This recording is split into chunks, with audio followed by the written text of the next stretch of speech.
campaign and then we bring up leaders. To the point of it's from my village. The legislature is supposed to be Christian. You understand? They go to churches, they go to mosques. No. That's the problem we have. That's the problem we have. But there's money in the country, just that we don't invest. We don't try to make money. Every human being, we want more than less. In economic theory. A very big hello, good morning to you all. Good morning, people. It's a great day. Today is the 16th of November 2024. Another history in the making. If you look behind me, let me bend down. It's ONDO election 2024. Now, sometimes people wonder, who is a governor? Why do I even really care?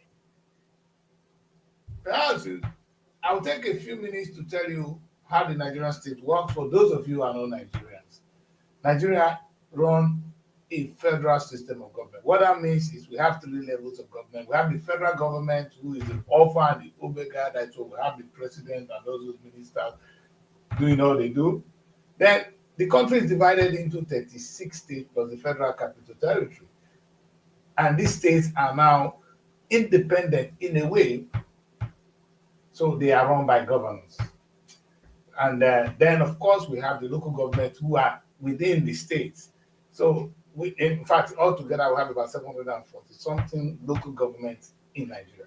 So that is how the country runs. Today, now, the state, when it comes to the federal government allocation, the federal government got about 52% of what we get from, they don't make money from anything other than the oil. We're supposed to make a lot of money from other sources, except we don't work. But we make a lot of money from oil. That money is shared with the state. The federal government will take 52% of what we have, and the others are shared between the state and the federal and the local government. So the state governments sometimes control a huge amount of money. The highest we have seen so far is Delta State, which is collecting about 40 billion naira a month. So that's how powerful. Somebody controlling 40 billion naira every month is not small money. And that is what we are up against. Today, in one of the states is ONDO State. ONDO is going to the poll today. In fact, actually, they are in the poll. The early image regional is the election is already ongoing to decide who will be the next governor of the state. Now, you can imagine how much ONDO State governor controls. It's such a huge amount of money. So a lot of people today are going to die. It's always a game of do or die. Let's hope that it will not be as bad as Edo State. Just to put a little bit of perspective. So it is a very important election because the federal government does not actually control what happens, doesn't have total control of what happens in the state. The money given to the state government is controlled by the state government. Even up till now, I don't know whether they've been able to really effect it. The state governors controls what happened with the local government. So while the federal government share money with the state in turn receive the money that's supposed to go to the local government and give them peanuts. Now I think the federal government is saying that, hey, the money should go straight to the local government. Just to let you know, even in today's paper, I like what the papers have done today, just for us to understand what we're talking about. Let me put it bigger. I think they should be. No, let's see it as big. You say we talk of governors overbearing influence on Nigeria, and that is not something to be frowned at or to be taken lightly. They are powerful. In fact, the headline said they are the alpha and the omega. You know when so God is the alpha and the omega, they are the alpha and the omega in their state. So they can do a lot. They can make a difference. In fact, the states in Nigeria have the economy larger than most of the countries in Africa. For instance, Lagos State economy is, their GDP is higher than that of Kenya. The Lagos State governor confessed that. What Delta State gets every month, three West African countries cannot get it. 3. Put them together, they won't even have that kind of money. That is what goes to a state in Nigeria. And I have a very interesting image. Just as we are doing this, I have the governor of Delta State, because we're going to come back to Edo quickly. But before I do that, let me just chip in this. The governor of Delta State came out and he presented a budget. That's to tell you. See, the federal government of Nigeria has presented a budget of about 45-something trillion. Now, our state governor, which is the state governor of Delta State, presented a budget of 900 and some in something billion, close to 1 trillion naira. So no, let me get it clear. The federal government presented a budget of 45 point something trillion naira. Delta State is almost presenting 1 trillion, close to a trillion naira budget. And you're wondering, wait, do you know what is 1 trillion? Please go and find out. I can't do the arithmetic. It's too much. But that's the amount of money this guy controls. And this is what he has to say. And I kind of like this speech. The reason I'm sharing this with you is what each of these state governors can do. But today we're going to focus on the election. But let's see what Delta State has. It's classic. Look at him walking in. As an administration, our priority remains to ensure microeconomic stability through continued fiscal discipline and judicious allocation of resources. For the future, our focus shifts to diversifying our revenue streams. We recognize the vitality of oil markets and the need to employ alternative sources of revenue. To this end, we are making strategic efforts to improve our non-oil revenue by tapping into the vast potential of the green economy. Mr. Speaker, it is in this context that we have chosen the theme for this year's budget as budget of fiscal consolidation.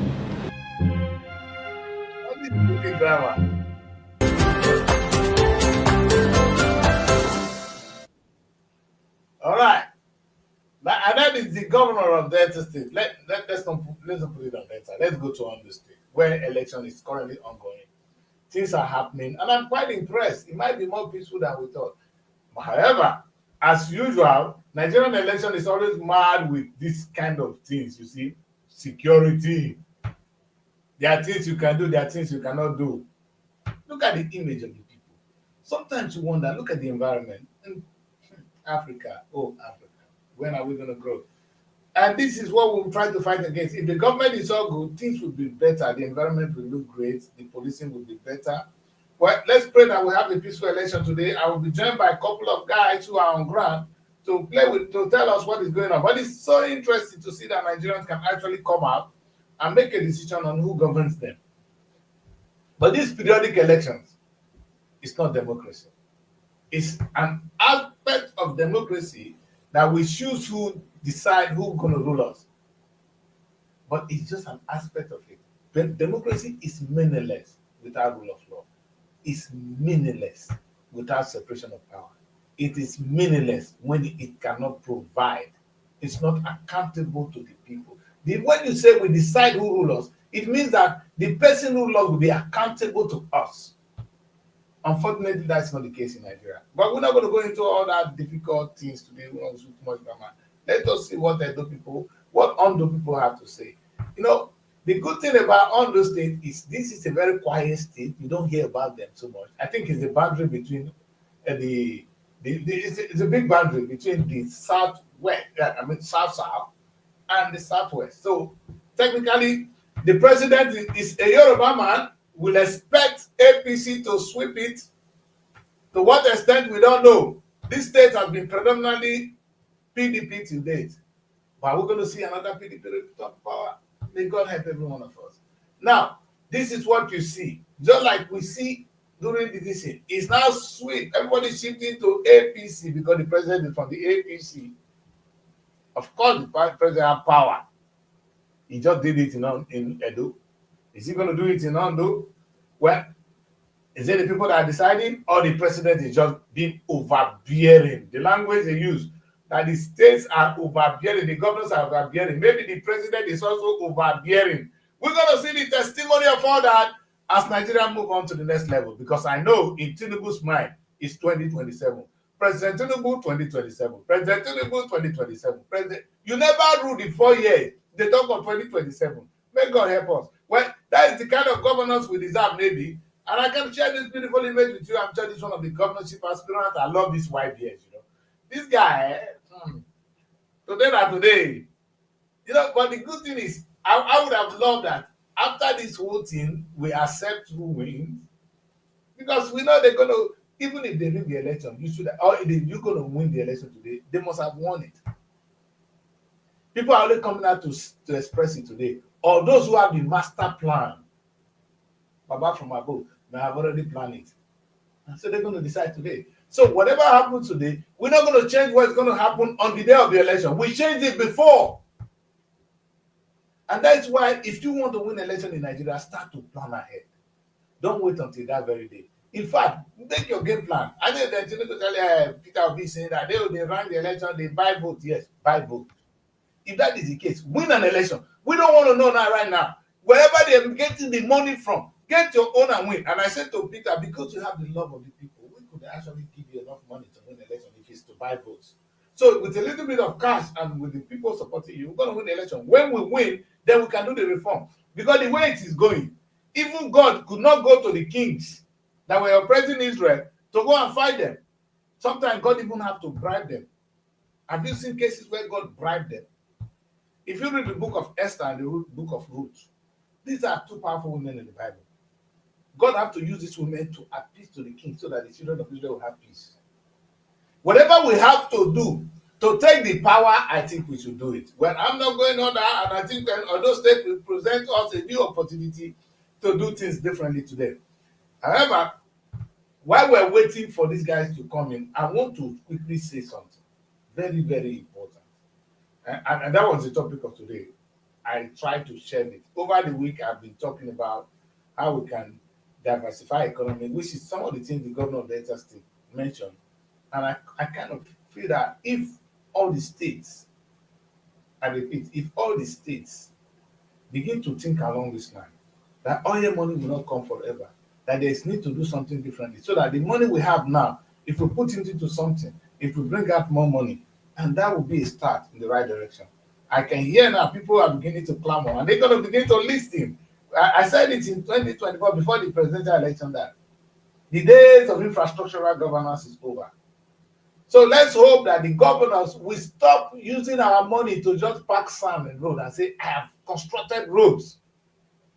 Let us believe that they will now wake up to the new challenges. And I don't blame the former governors. I think they should be given credit. When they came to power, the emphasis was to make road, to do this, to do that. But now our eyes don't see. Now the days of AI, it's no more analog. We don't need analog governor anymore because AI is involved. So you cannot be using an analog system in an AI, not a digital time. This is an AI era. Listen, there was the analog era, the digital era, and the AI era. I'm not even familiar with the AI era here. So we need an AI governor.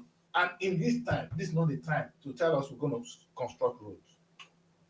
All you people see, all of you that come on my show, the governor is working, is constructing roads. You need to do things differently. Governors can do something far better. Let me put it this way. I said it again and again. Will it be out of place if ONDO have an airline? I don't know what these people have said to people of ONDO State that is going to make them vote for them right now. Oh, I will share money. I will distribute the money. Is it the money you have made or the one that is coming from the federal government? And the federal government, did the federal government make money or the little one that the Oyibo help us to discover through our land? You see, we're shame. Since Tinubu came to office, he has not generated any reasonable amount of money for Nigeria. All he has done is spend the money. And I don't even mind if they spend money. If they had spent the money on what can bring us money tomorrow, we'll be thanking them. Like I said, anybody giving us loan, and I want to say this, I'm speaking on behalf of every Nigerian, you the international community, listen to this. If you give Tinubu government any loan, we will not pay. Because we're not going to be responsible for Tinubu. If Tinubu don't die, you go to Tinubu in his grave and collect your money. Because it is an irresponsible borrowing to give money to somebody you know cannot pay you back. If you are giving Nigerian money, you should ask the governor, what are you, or the government, or Tinubu in particular, what is he going to do with the money? Because the budget Tinubu presented, there was a huge amount of borrowing to be done. Well, I don't know whether Oborivoli was able to confess how much he's going to borrow this time. And guess what, my people? They borrow money to pay salaries. Is that not madness? For you to borrow money to pay salary, meaning I borrow money to pay my child's school fees, then who's going to pay? How am I going to pay the money back? Meaning I cannot afford it. See, we're doing things we cannot afford. What would have expected is the Nigerian government saying to, okay, you can help us to build a refinery. How much is it? Okay, you build this refinery and we'll be paying every month. With this responsible borrowing, because the refinery in turn makes us money and we will be able to pay. Thank God we still have oil to cover up for the refinery. If the refinery cannot pay on time, then we'll be able to meet up with our loan. Will it be so bad if Holland come and build farms, glass houses across the state? This ONDO when are they talk to? ONDO have something. In fact, if they tell you the mineral deposit in ONDO state, you will clap for yourself. But what do you see in ONDO? They wait from month to month for the small allocation coming from the federal government. And if they borrow at all, it will be to pay salaries. Now, ONDO will be among the states that cannot afford to pay salaries. As we speak, my people, ONDO state can't pay salaries. So this governor that is coming to place now, he's not coming to place because he's going to make money or he's going to help to restructure the state. He's only going to tell us how he's going to spend the money. Okpebolo is now in office. He's now doing an ONDO. Ask Okpebolo, the new governor of Edo State, whether he has any plan. Does he? Now this new one, I get plan. I talk about because of Ukure. So that is what we are up against in our dear country called Nigeria. My people will join me, don't worry. I am just trying to warm the floor before they come because today is an important day. I want you to understand the importance of what governance is, what governors can do for us. What can a governor do for ONDO state? That is what we're talking about today. Let's come to that. Let's stick to ONDO. What can a governor really do for the state? ONDO have all this vast land. All this vast land. When they say land, plenty, Iboku, will it be out of place if ONDO state governor choose to say, okay, and we know you guys are good farmers in Holland. Not that we don't have good farmers in Nigeria, because I am sure in all those states we have universities of agriculture that can help us grow the economy of the state. But I can promise you that the next governor will only do some road, construct roads, and borrow money and leave the office. And we'll clap for him. And that man is a very good governor. He's a very good governor because he has constructed roads and borrow money. Just like the way Okowa did for us. Listen, Mary is right here. Mary, I don't know why you're so late. Even you came late, your Abuja is blank. I'm sure she's having a serious. Okay. Thank God we can see Mary. Yes, sir. Adeni. Hello, beautiful morning. Beautiful morning. Adeni, I think you're in those states. Yes, how are you? I bless God. It's cool here. And you? We're good. All right, you're welcome to the show. Can you tell us what is happening on ground at the moment in ONDO? All glory to God. Ever since this very morning, there's nothing much. But right now, everyone has went. Let me say they've gone to their poly units, each and everybody. And I believe as at this very moment, to one way or the other, people have been accredited, and I believe they are now taking the next step, for people to vote and others. Being the fact that where I am now, I'm at Obaili presently. Yes, Obaili. That's Akure North to be precise. So where we are here, it's a little bit county, but to all glory of God, people are coming out for the vote. Oh, wonderful. So, but so far it has been peaceful because I can see presence of policemen. This assumed to be the border town where you can move. Maybe people cannot move into the state. They must try to avoid influx of people coming to vote. Yeah. So, is it peaceful so far?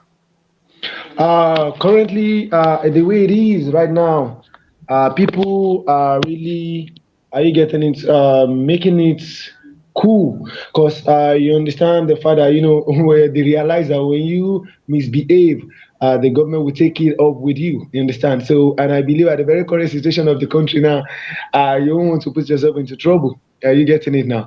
So currently, right now, where we are is very peaceful. And according to the news I've been hearing, the one I had from friends, from other police units, I've never encountered or had of any toxic incident, or let me just say any rascality in the town. So everywhere is cool and people are really joining hands with the government. So it's cool here. Right. Another interesting thing, because we know INEC, they always prepare on time, they always have all the resources, but they always turn out to be late. Or for one thing or the other, INEC have always have any excuse. As INEC, they arrive at the polling booth on time, and the people activists at the beavers, the so-called beavers. Maybe it's very familiar with beavers. They are the beavers walking. Do we have, is everything in check? Uh to with that, let me just say they are trying their best. You understand? We are in the condition of the country whereby you understand, even if everything is intact, we still have one excuse or the other to defend ourselves in some cases. We love to justify ourselves as Africans. Understand? Yes. So, but they are trying their best. Let me say that way. All right. Let's hope that INEC has they've laced their shoes well this time, and they are ready, and the security forces as well. Because I can see the policemen. I like the colors. They are looking well dressed, look neat, and I like that woman policeman. It looks good that they are not. But what you see at this point in time, the presence of police carrying gun deter people from coming out to vote. If I see gun, why would I even go there? No, as a Nigerian, we okay. Let me just personalize it to this state now. Let me, because that's what we're talking about precisely. One thing about people, if there are too much freedom, or let me just say, government is taking it with a very light hand. People will take advantage of that. I think you know that. A situation whereby people believe that okay, like it's just a very simple one, or it's not that hard for them to do anything, they can do anyhow.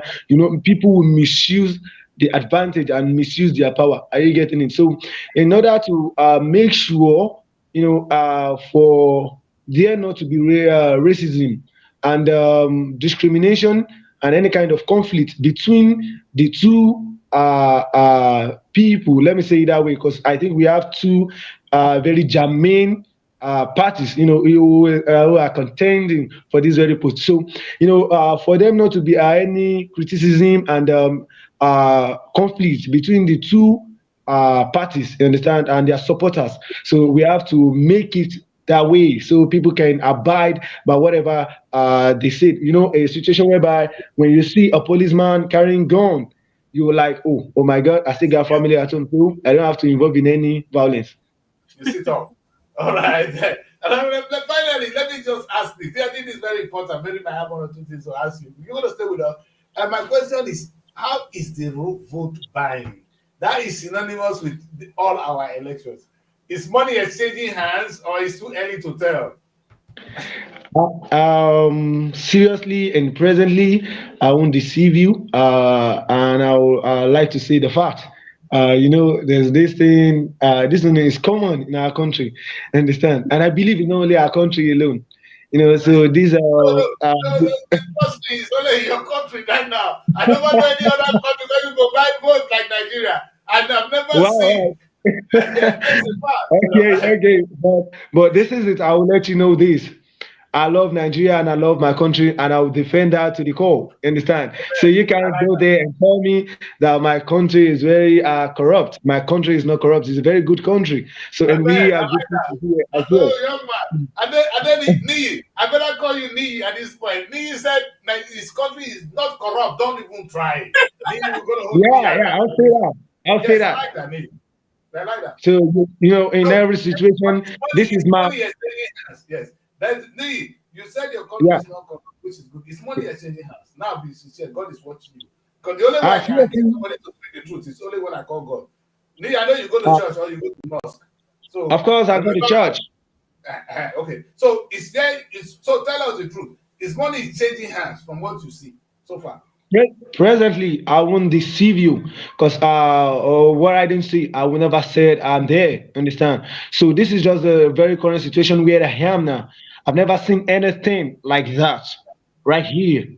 That is just the bitter truth. You understand? So I've never encountered such, but I don't know of any other police unit right now. But very current situation at the very spot I am right now, there's nothing like that. All I discover in here is just that people getting accredited and they are in line to vote.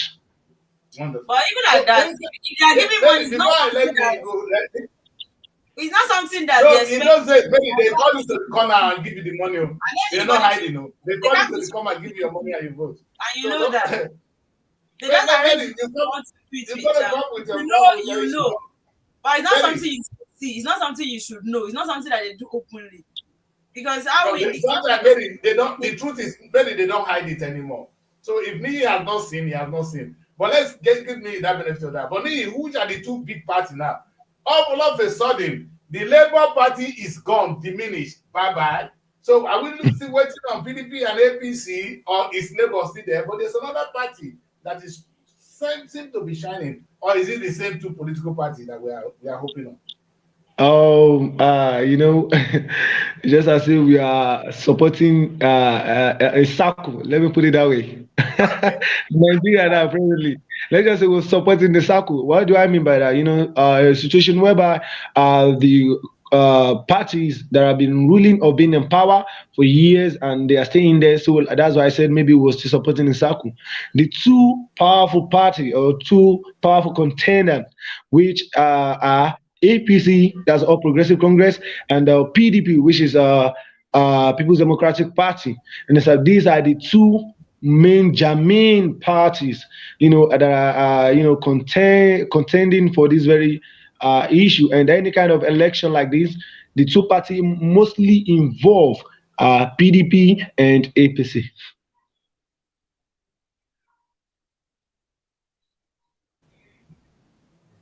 Hello, are we together here? yes. So they are the. Can you give us? If you have some little background of your candidate, that would be nice, so we know who's going to be the next governor. Okay, if you predict before. No, don't worry. Just predict. Who do you think is going to win?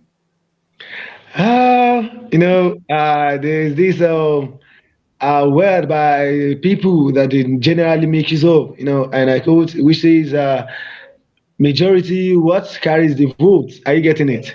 Yes. So with what I'm seeing around, with the canvassing and reaching out to people, I believe, the ruling party are still at the upper hand in here. Okay. And just So I believe maybe the two parties. You don't want to decide. All right. Mary is going to cover a question, but they news just reaching us now that DSS officials have nabbed vote buyers. Cut to Ghana must go back containing cash. This is just the update reaching us. okay.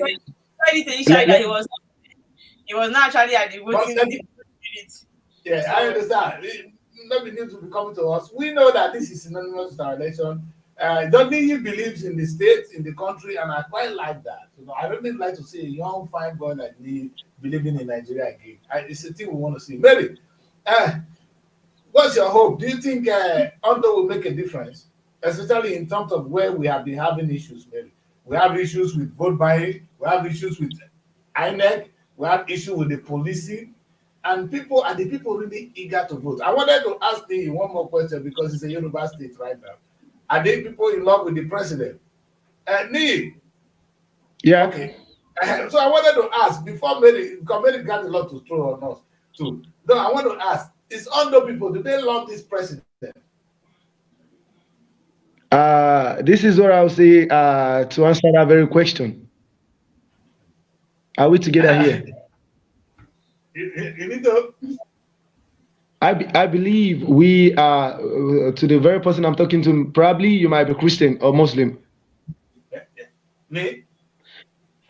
Oh yeah, I want to know, do you go to church or you go to mosque? I know, I go to both. I go to church, all right, I go to mosque on Friday, and on Sunday I go to church. Okay, this is where I'll come into that your very question. Good. I want you to believe this. We have Prophet Muhammad. That's we say Sallallahu Alaihi Wasallam. And we have Jesus Christ. Is that not? Yes. Why those two people were on earth, Not everyone in the universe love them True. 100%. I agree. So there's no way you'll be ruling, even in a home, being a father or a mother. I've been there. You can never be loved 100% by the kids. Yes. True. So I will say to you, we love our dear president, and some might tell you one or two reasons for them not to love their president. But I will just still say it. We are still under his what umbrella.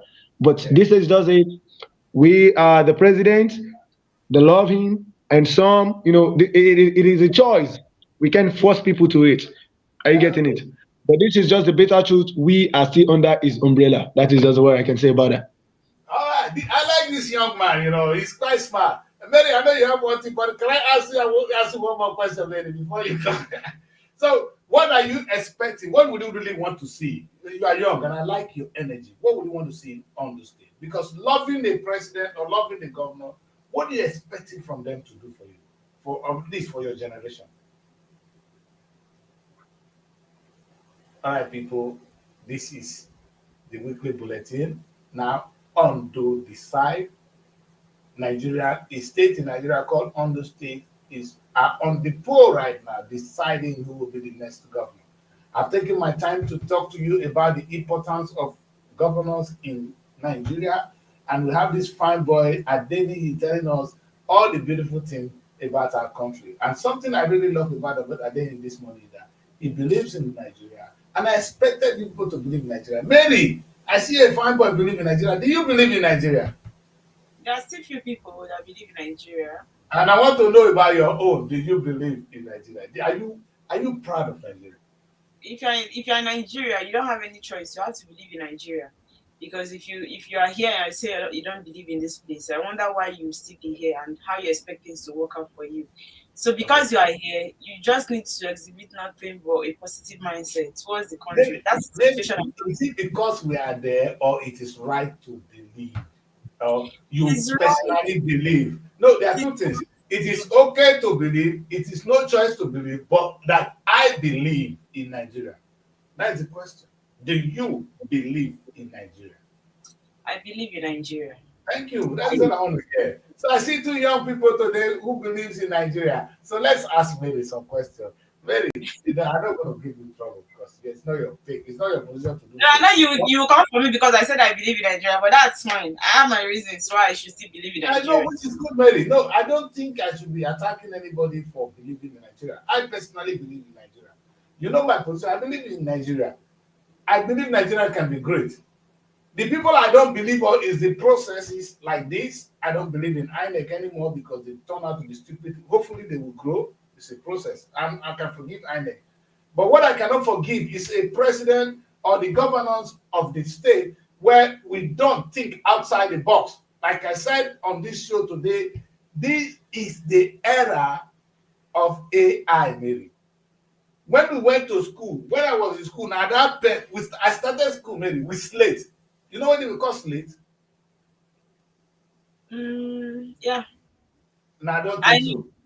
I know what is slate that you face. I know. Slate is now olden day something now. But Something you know, early it's 2000. only days. Okay, how do you write with the slate, Mary? Is it not And something then that is like a cardboard? Like that is like and box. what do you use to write on it? Use chalk. You Mary is a good girl. All right, Denny, I was asking Mary, two young people. Do you know the era when it was when we went to school? We Sorry, and used then slate. can you sit upright so that we'll see All you right, well? no Yeah, see problem. you upright. Yeah, let the young boy the hair. If he's good, because I was hearing him, I was just kind of satisfied. All right. Okay. So Yes, Okay. this I was asking, yeah, that's fine. Don't worry. Just relax. Be yourself. Let the young man be himself. It's a free for all show today. So the question I ask is, do you know that there was a time when we went to school, we used slate? And I asked Mary if you know what is slate. Do you know what is called slate? Slate is more or less like it's not a dark board, but I can call it a dark board. It's a Yes. situation whereby we'll write on it, they write on it then, and that is where you write your mathematics, you clean up, you The write your arithmetic, English, there was you no clean up. mathematics. We did arithmetics there. That's good, son. You guys have some idea. That was the time when we went to, I went through that. So if you can imagine that time to the day of AI, if you go on AI now, just say, what is that? Who is that Chris? Everything will be coming out. This was practically impossible as at that time. So it's a new era. We cannot compare the era of using chalk to write on the board to the AI world. You guys are lucky to be in the new world. And I expected you to think differently. The question is, what kind of governance are you expecting from your governors today? And that question goes to you. Can you repeat that question, please? Yes, I said, what kind of governance do you expect from your government today? Maybe from the presidency and the governors. What are you expecting? You see, what would you like to see? Yeah. You see, firstly, I really appreciate this very present government. I'm not talking about the presidency, but I'm talking about the ONDO state specifically. You know, the preceding governor, he has done a lot pertaining to education segment and any other youth empowerment program. But this is just it pertaining to Nigeria. Nigeria is a very blessed country, but it's just that the people who are in there, they're just misusing the power and taking advantage of their position. Are you getting it? You know, the kind of government I expect, governor I expect now is that, you know, a governor whereby you can bring out the very code in the young ones coming up. You know, there's this a very song then that we normally sing that we are the leaders of tomorrow. Is that not? Yeah. But I can say ever since according to what you said now that you were using slate then, ever since you've been singing that song, it is those who were in power then that are still in power now. Am I right or wrong? And you're correct. You're correct. So now come to think of it, they never gave those young ones the ability to bring out what is in them. And this is one of the places whereby government is lacking their prestige. Why do I say prestige? It's just because bringing out the young ones, these are one of the things that make all this developed country what they are today. So the government are not really focusing on the youth. Are you getting it? Okay, we are saying, okay, come to think of this very part. We are saying when you go to a certain stage in Nigeria, you're weak, then you retired from government work. Is that not? Yeah, that's correct. But those who are in power are beyond that age. Are you not telling me their ability, their brain can catch up to what they are doing when you already told someone who is working under you that you should retire at this so age? So this is where our governments are getting it wrong. When you bring out the code in youth, that is when they can help you decode what you can decentralize. I like that. So the question is, the today candidates in ONDO, do they reflect your vision? You know, I would say this is just a better truth, but it's just the reality. There's no one going there for the sake of the masses. Oh my God. It is only when they are canvassing that you can be seeing them. We'll do this, we'll do that. Yes. But after maybe God has given them the power, or maybe they've been elected in that, okay, you're not the governor. All those things, they will never accomplish them anymore. But this is what I can just say pertaining to my own vision, according to the question you ask. I only hope on God, and I believe in God. Amen. Amen. Mary, I like that. Come on, Mary. So do you agree with what I mean? Because I'm happy to be in the presence of two young people. And Denny is now talking differently from when he connected the first time. The first time, he was never seeing anything wrong in the country. He was seeing it from the positive, which was cool. No. You get it wrong. I'm still defending my country. My country is still my country. I will never. No. It doesn't stop the fact that we should still believe in our country. Why? Because we have a lot to give out. We can't always wait for the government to do them for us. There are some things we should still be able to do on our own. That is why I say, regardless of how corrupt the country has turned out to be, we still have to believe, right, in the country. Now, talking about Ondo State, I've been hearing of Aiyedatiwa of APC and the other man from PDP. Just Yes. the name of it. And it made me believe what he said initially. It looks as if it's just this particular party, APC and PDP. You understand? Once we have other this thing, credible candidate that merits to be here, are we going to be having candidate based on a particular party? Difference. You understand? There's some noise in where you are. Go on, Mary. Go on. Is there no way that we can actually start removing our mind from this aspect of believing that people should be there according to the party that they come from? We need to give APC our vote because it is APC. We need to give PDP our vote because it is PDP. You know, a Labour Party has stepped down. I even saw APGA, I saw AP, I saw different parties. These other people, are they not good enough? Are they not good enough for us to consider? Why are we putting people based on party? And that is why we keep suffering. We keep having the same experience. We keep having the same issues. Now, and then you have been in Ondo State, right? You've been there and you know most things about Ondo. I know Ondo is a kind of, you see Ondo, you see Oshun, they kind of close before Ogun and all of that. When these people came out, because I know during their campaign, during when they're defending their manifestos, you see them, they are very close to the people. On your own, based on somebody that have been in the state, what do you think the difference between the APC person, right, defending their manifesto, what they say they will do for you people, we know they don't actually do all the things they say they will do, and the PDP, what they say they will do for the people? Who do you think, you understand, really understands what Ondo State wants? Because it's not about being there as the governor, it's understanding what these people want. I'm trying to make a difference in the state. You understand? So who do you think really merits it as regards what they say they will do for you people, even though we know they might end up not doing it? That's the question I want to ask you. Okay, thank you very much for that question. But this is what I would just say pertaining to that. The both of them, they have their own heart desires, what they are planning to establish or to do for the state and the people in there. But this is just it. You know, whatever we call power, when we're talking about power, a very, very strict something. You know, they have this desire in their mind that, okay, they are going to do this. But when they get there, will they be able to do that again? That is just the first question we need to ask ourselves. It's like we are opportune, young man, we are opportune to have Victor Michael Oche in our midst. Michael, you're welcome to the show, sir. Thank you very much. It's good to be here. Yeah.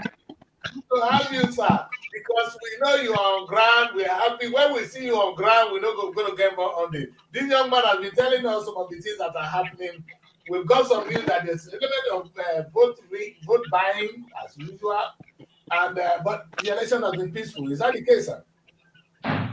Yes, I've observed in Akure South. Basically, I've just been in Akure South and visited a lot of polling units, and I can actually say, yeah, it's been peaceful so far, and except that, yeah, even though we expected the issue of vote buying, but it's been so brazen this time around. It also shows also the desperation again of politicians to subvert maybe the will of the people. There were instances where we saw voters actually showing their ballot paper before casting. After casting their vote, they show the ballot paper before, you know, stuffing it inside the ballot box to just confirm that they have been able to deliver to whoever is paying behind the scene. I think in one of the polling units, in polling unit 026, you know, the other voters resisted that, and it became an issue, and vote had to be suspended briefly because it was seriously resisted until the police even had to call for backup before some normalcy was restored. So the issue of vote buying, yeah, it's so brazen this time around, and it's still unfortunate. But I think with time, probably we'll find a way around it. But it's becoming like our reality for now. Can we then accept it as part of our culture then? Because sometimes something that may be so bad can become part of the system. Let's say if you want to be governor, you have to go and make a lot of money to buy votes, and that may be part of the culture then. Since we cannot do without it, can it be part of our system now, Oche? Is that what you No, think? I don't think I don't think it can be part of our system because it does not show fairness in the election. There's a reason why there is fairness, that the election has to be fair. So once it becomes a norm, it shows that the election is not fair and it's not credible, because it means that he who plays the piper dictates the tune. So the man with the money has to win the election. But again, it shows again, like I've always argued, that the votes are counting. So in a way, INEC has improved a part of its own system. So it's the other stakeholders now, the citizens, who also need to show courage to adjust to some of the reforms that INEC has made. Because at this point, the citizens are the boss. They are the ones who decide, who gets what. So if now they decide to start selling their votes, in some of the units we saw as little as 3,000. In some of the units we saw as high as 10,000. So if you can sell as little or as little as that, it's a problem, but it cannot be our reality. We cannot come to terms and say no. It should just become normal. The reason I said that is since we have not been able to do anything about it, it becomes a culture. Let me put it this way. Now, what can we sincerely, as a people, do to stop this? Because if INEC, meaning no matter what INEC does, there are people, the politicians or the big boys, have a way of frustrating their effort. Because if INEC put all these resources together to conduct a free and fair election, and now people have to vote and show, I voted for you, so I go and collect my 3,000 or 5,000 naira. What can INEC do? Okay, so I think on the part of, say, the media and civil society, this is where progressive media and civil society comes in. In our democracy, election is just one part of our democracy. But the problem is we pay too much attention to election and not the entire democratic system, as it were. So people just go to bed after the election, having the feeling of they have no say in how the system is run. Yes. So if as civil society and as the media, we continue to educate our citizens, educate Nigerians to say, no, you have a role to play, that your role as a citizen does not end at the election, and that we must learn to track how government expenditures, budgets are implemented. Citizens, for instance, there is the FOI Act. Many citizens don't know that they can actually request for public information from government officials. And, it's a tool for which citizens can track, public spending. So if they feel like they have a say in how the government is run beyond the election, and governors, for instance, are held accountable, I think they feel there's a feeling of being responsible. So it might reduce the willingness to sell their votes, knowing that after the election there is a government to run. So I think we have to make conscious effort to educate citizens to say, no, your role does not end at the polling booth, but that it's you continue to play your role, holding your governors and your senators and every elected official accountable. That way, you are also a stakeholder. So I think we must, as civil society, as media, we must, make this issue set it as part of our agenda setting responsibility to, raise the consciousness of citizens. That's how one way I feel that we can. The citizens have to become more conscious of their rights. I think that's one way we can go about it. That's sensitization. I always say, if the energy, the ONDO people are going to come out to vote today, if they use that energy to follow up government on a positive and negative level, if the government is doing well, we encourage them. If they are doing something wrong, we correct them. They are human beings. And if we don't do that, after this election, everybody go to their bedroom and wait for the next 4 years, being abused. And like you already said, how much are they aware that they have a right to actually demand? There's a freedom of information. You can ask, what is the amount of money that goes to my local government? How is it? You can ask that. If the press are not doing that, the ordinary citizen will be frustrated. Perhaps this is where, like what you already said, the press need to do more. The press need to be giving us this kind of information. In fact, the internet is so simple now, it's so cheap to actually update us without waiting for the papers to be published. So there can be that day-to-day talking to the people. And I think with that way, this whole, maybe the governors, the candidates will not be happy to buy vote because they know they're not going to have peace. When you struggle to get into power, you get trouble in power. You understand? There will be accountability. So you will not be able to divert the money because if they spend money during the election, they're definitely going to get it back. Anyway, let's look at it now. So far, did the INEC arrive on time? From where you are, they arrive on time as INEC got their own back. Their own bid this time.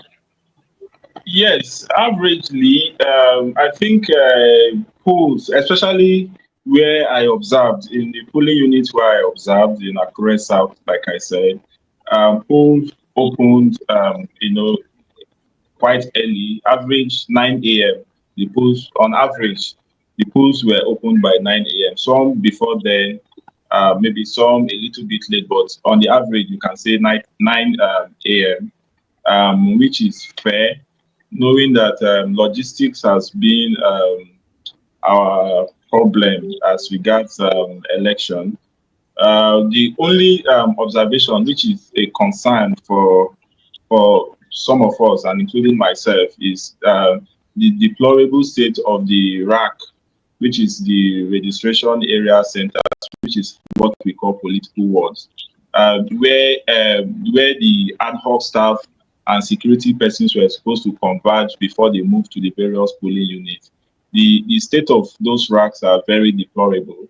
In one of the racks that we visited in Ida Road, 006, they had 20 mats for about 100 ad hoc staff, and to sleep on the bare floor.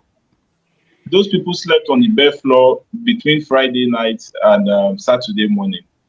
And for 20 mats for 100 persons, one of the officials had to hire plastic chairs for the other guys who couldn't get a mat to sleep on, to sleep on the plastic chair. And when we got there this morning, he said he didn't have money to pay, and that he has not been given money to pay for those plastic chairs. And we saw INEC materials being moving on motorcycles to polling units. There were no vehicles to converge those ad hoc staff to their various polling units. And knowing that most of those ad hoc staff are not resident in the area, these are loopholes that politicians will also take advantage of. Because yes, so you don't know if you are taking a ballot paper ballot box on a bike, you could be ambushed on the way, and that ballot box could be snatched from you. So these are areas as regards logistics that I think that whoever is responsible, they need to do better. There's a lot of money being budgeted for these things. There has to be accountability. People have to be held responsible if we don't get them correctly. But by and large, I can say polls opened quite maybe early on the average. Yeah. In fact, that is shameful, shameful, shameful, shameful, shameful. Not at this time, not at this time, not at this time. Well, let's not dwell on that. Let us hope that that people are coming out in energy and they want to vote. But the most important thing is, for based on your observation, and I think I bring this to the house. What do you think the person coming to vote have in mind? Is he coming to vote because the man is from my party? Is coming to vote because the person has said something that I'm hoping that if he becomes the governor, things will be better for the state? Is he coming to vote because he's a Yoruba man or from my local government? Why are the ordinary Nigerians coming to vote today? Maybe young man, you can tell us, Steve, why do you think the ordinary person is coming out to vote? Is he coming to vote because that man is from my local government too, or I'm from my party, or because the man has said something that is going to move the state forward? That is why he's going to vote for them. What do you think is in the mind? And you as a young man, what is in your mind going to vote?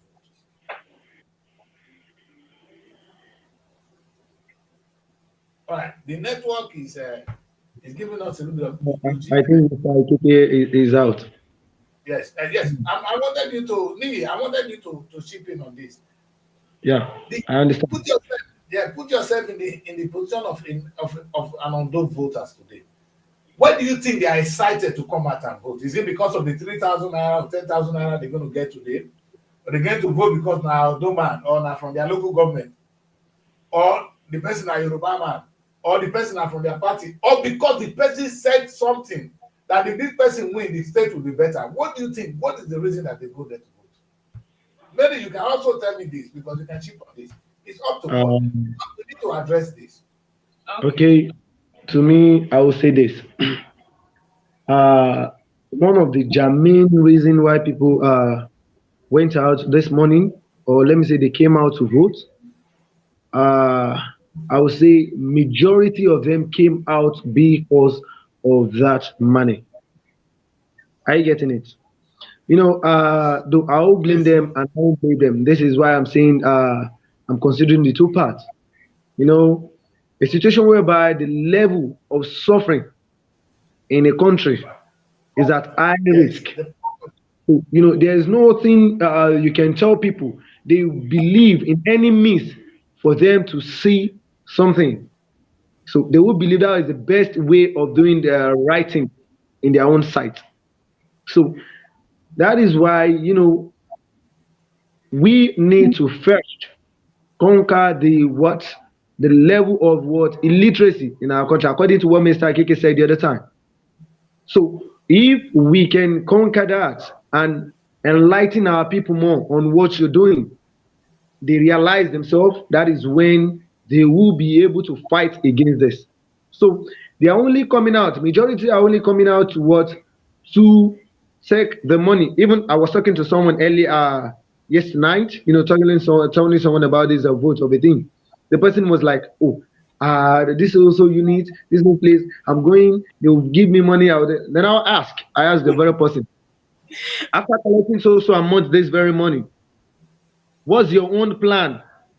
Or what's the government plan pertaining to your own future and you yourself? Okay, are you telling me when you collect that money, you're making it for the rest of your life? Or when you collect the money, okay, is that the end for you? Or probably you already have the chance to your dreams? It was not like looking at me that, what am I saying? That is when I calm him down. That, listen, we ought to fight this together. So what am I trying to say in here is that, without taking a long time, is that most people are coming out because of the money. And I don't blame most of them, because some are suffering. You know, they don't have any means of taking anything. So that is one. Then two, for some others are coming out, you know, only few out of the others are coming out because of who they want to become. Or let me say, where they are aspiring to get to in this government. That, okay, when I get to this very position, or when I attain this very post, when I'm able to get here, I will be able to correct this, do this and that, to do the right thing. Only few have that mindset, but majority only coming out for their own selfishness, just because of the money. But they've forgotten that the money today will finish and they will continue again for the next 4 years. So that's just what I can say there. Really, what do you think? You know, I wanted to say something, but I did he has just finished everything I wanted to say. But this thing he just said is nothing but the truth. The money they are coming out for is money that we still finish today. Even before the end of the day, it must have finished. Because it's not like some people give more than even 3,000. How much is now the food that you want to buy? But the other part, if we can be realistic to ourselves, actually be sincere with ourselves, people are suffering. And that is why we still need to understand that it is part of the reason the country is not getting better. Because if people are not suffering, you'll be able to see the people you gather on the day of election to say you want to give them small money for them to vote for you. You see why I say these people, whether we like it or not, don't have our interests at heart. Everything they do is for their selfish interest. You have to keep begging so that if they give you small money, you think they like you think they are good. According to the question you asked at the priest, the major reason why people are there is to get money. And if there's no money, you give them food, raw food, they will collect. Not many of them. Somebody that is hungry will not even understand the essence of government or of governance. Not many of them really understand why we should vote this person. Even understand the meaning of credibility, that this person is worth being here. They don't even understand what it means to vote. So they go there for the free sharing of food and money. And that is the problem. Now, Mary, the reason we are hungry, is because of bad governance. Yes. Yeah. And now, because of that, now we are hungry. We are now going to pick another bad governor because we are hungry. Okay, So tell me. if there's a good governor, we will not be hungry. Yeah. Can I come into that question there? Go on, son. Okay, thank you very much. I told you the other time that we've been singing a song right from the days back then.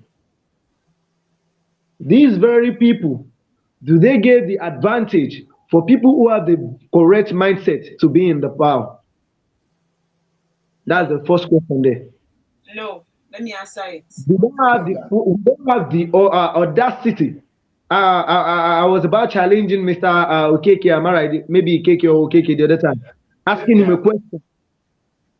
We said we have this freedom of speech or this freedom of anything, but I will say it to you right here.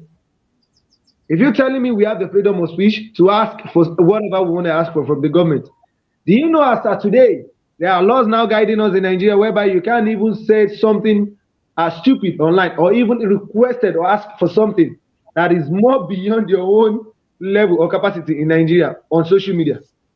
If you do anything more than yourself, you will be traced and you'll be captured. So one thing is we already gotten captured. We don't have that freedom whereby we can come out buoyantly, that okay, this is what we want. Yes. Are you getting? And a situation whereby you try to do so, when you try to do so, maybe okay, I have everything I want, I have the money, I can defend myself. I will tell you, once you take a people followed you and follow you on their step, I'll bet you in the next coming week, people who followed you, whereby you're in that meeting together or in that step together, they will be the one to leak your secret to others that this is what he's doing, so don't mind him. Are you getting it now?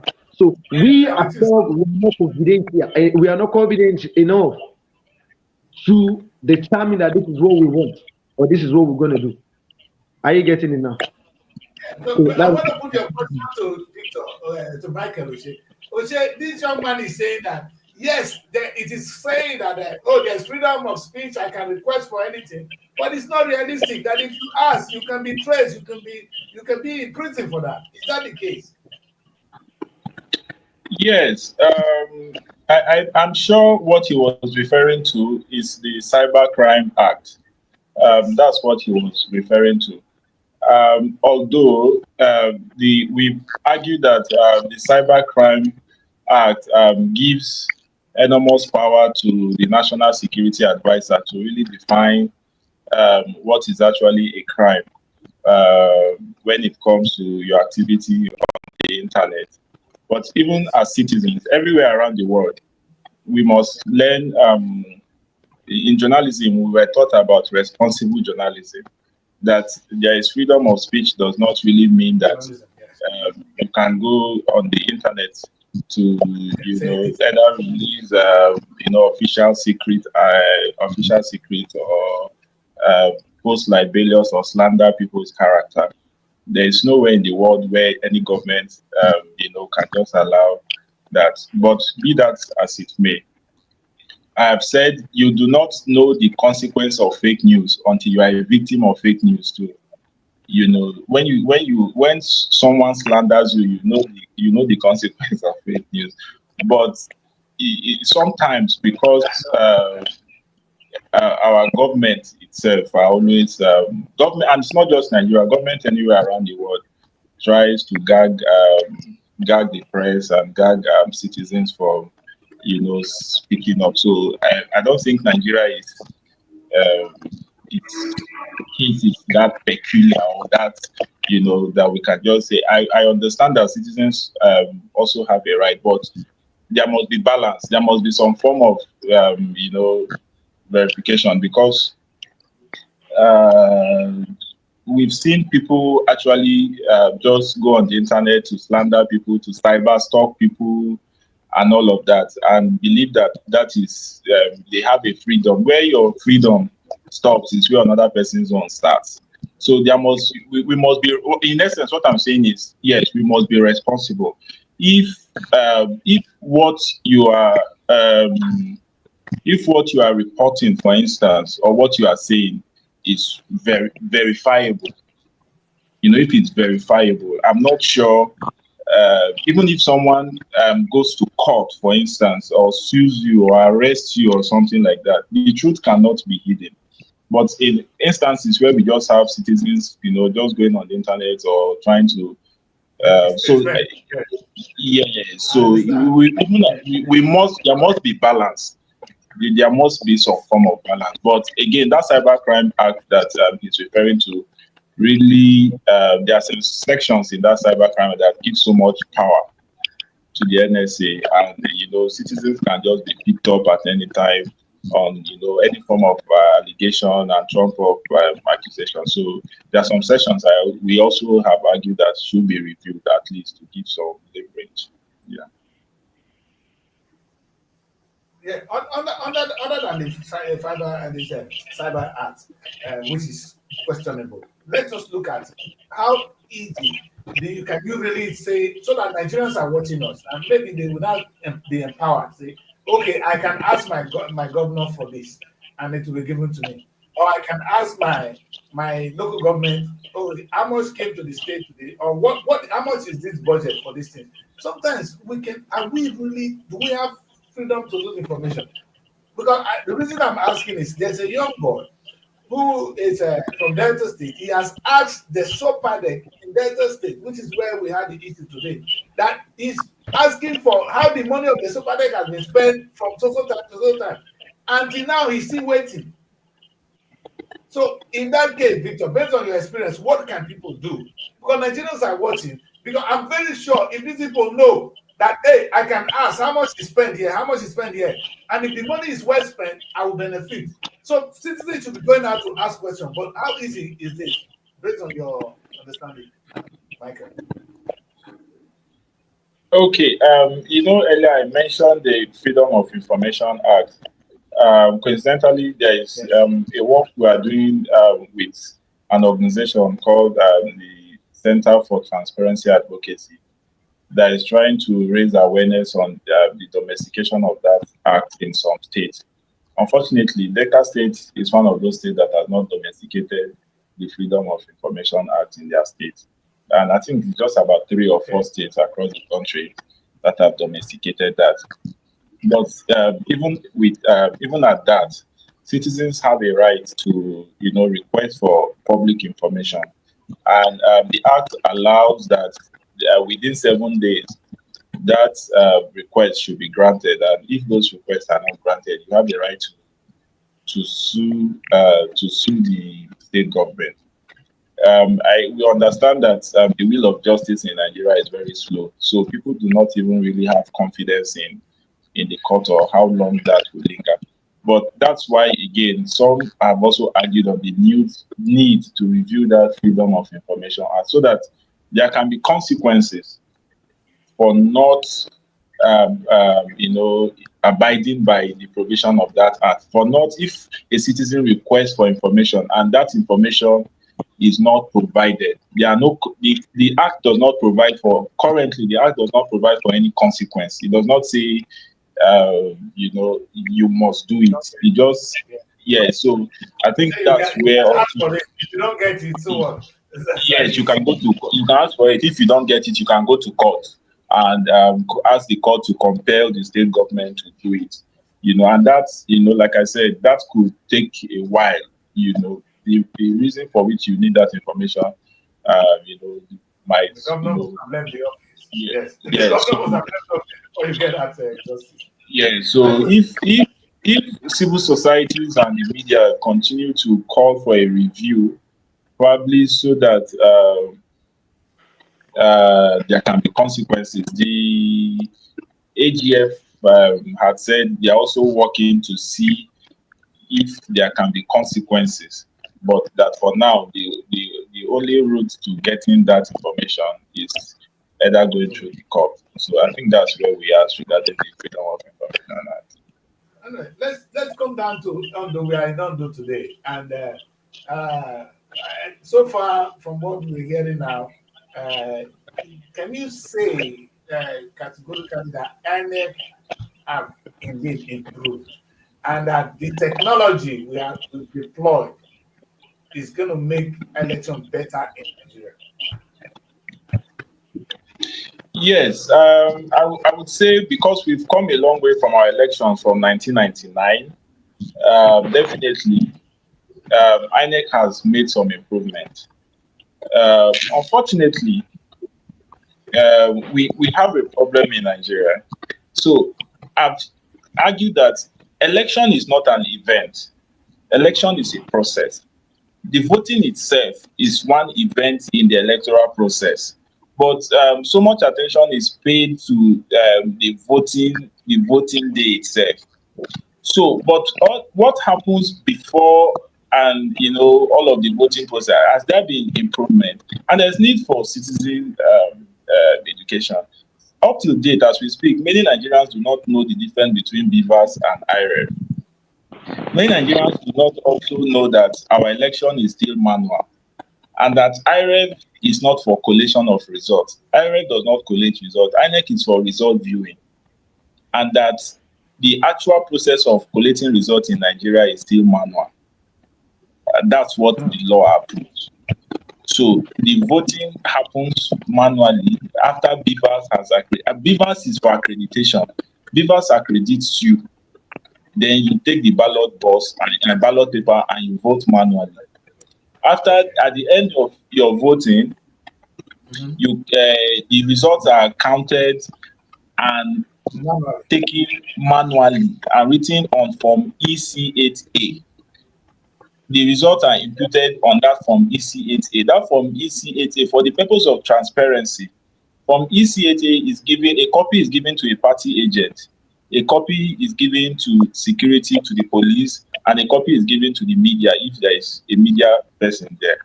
Do you understand?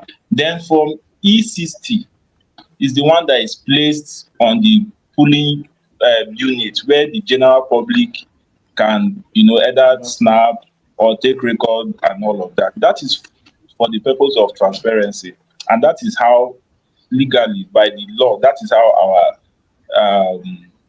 our elections are now. The IREV is INEC's initiative. INEC was not compelled, or there was no law compelling INEC to introduce IREV. It was INEC through its own initiative to increase transparency in the process that came up with IREV, to say, okay, one can liken IREV to VAR if you watch football. That is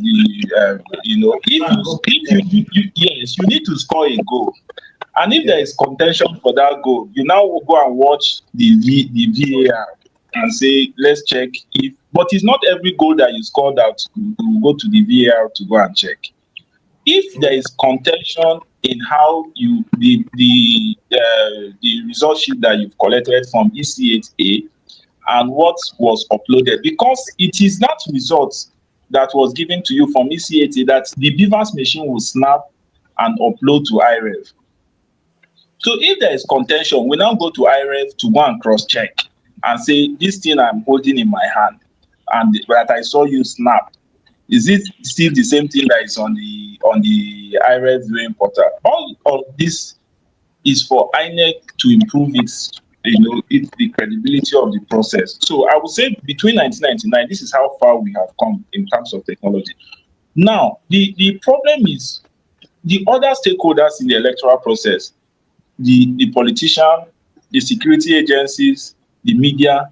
Have we also played our part? What's been the contribution of the politicians? What's been the contribution of the security? INEC does not buy vote. INEC does not hire thugs to go and disrupt election. INEC does not suppress vote. How come Nigerians and the media and the civil society are not holding politicians accountable? Once election goes wrong, the first place, even when there is fighting in the election, the first people that everybody calls is INEC. INEC is not in charge of security. It's the police that is in charge of security. INEC, the adult staff cannot leave what they are doing and go and be separating fight. They cannot, even when people are buying votes, the man cannot leave what he's going to go and tell people to stop. That's for security. And it is the politicians that buy votes. It is the politicians that hire thugs to disrupt election. But Nigerians are not calling, these politicians. So this is where we've raised the issue of, today we've been to almost all of the polling units that we visited. We find only 2 party agents. Okay. Only 2 parties. There are 18 political parties that are running for this election.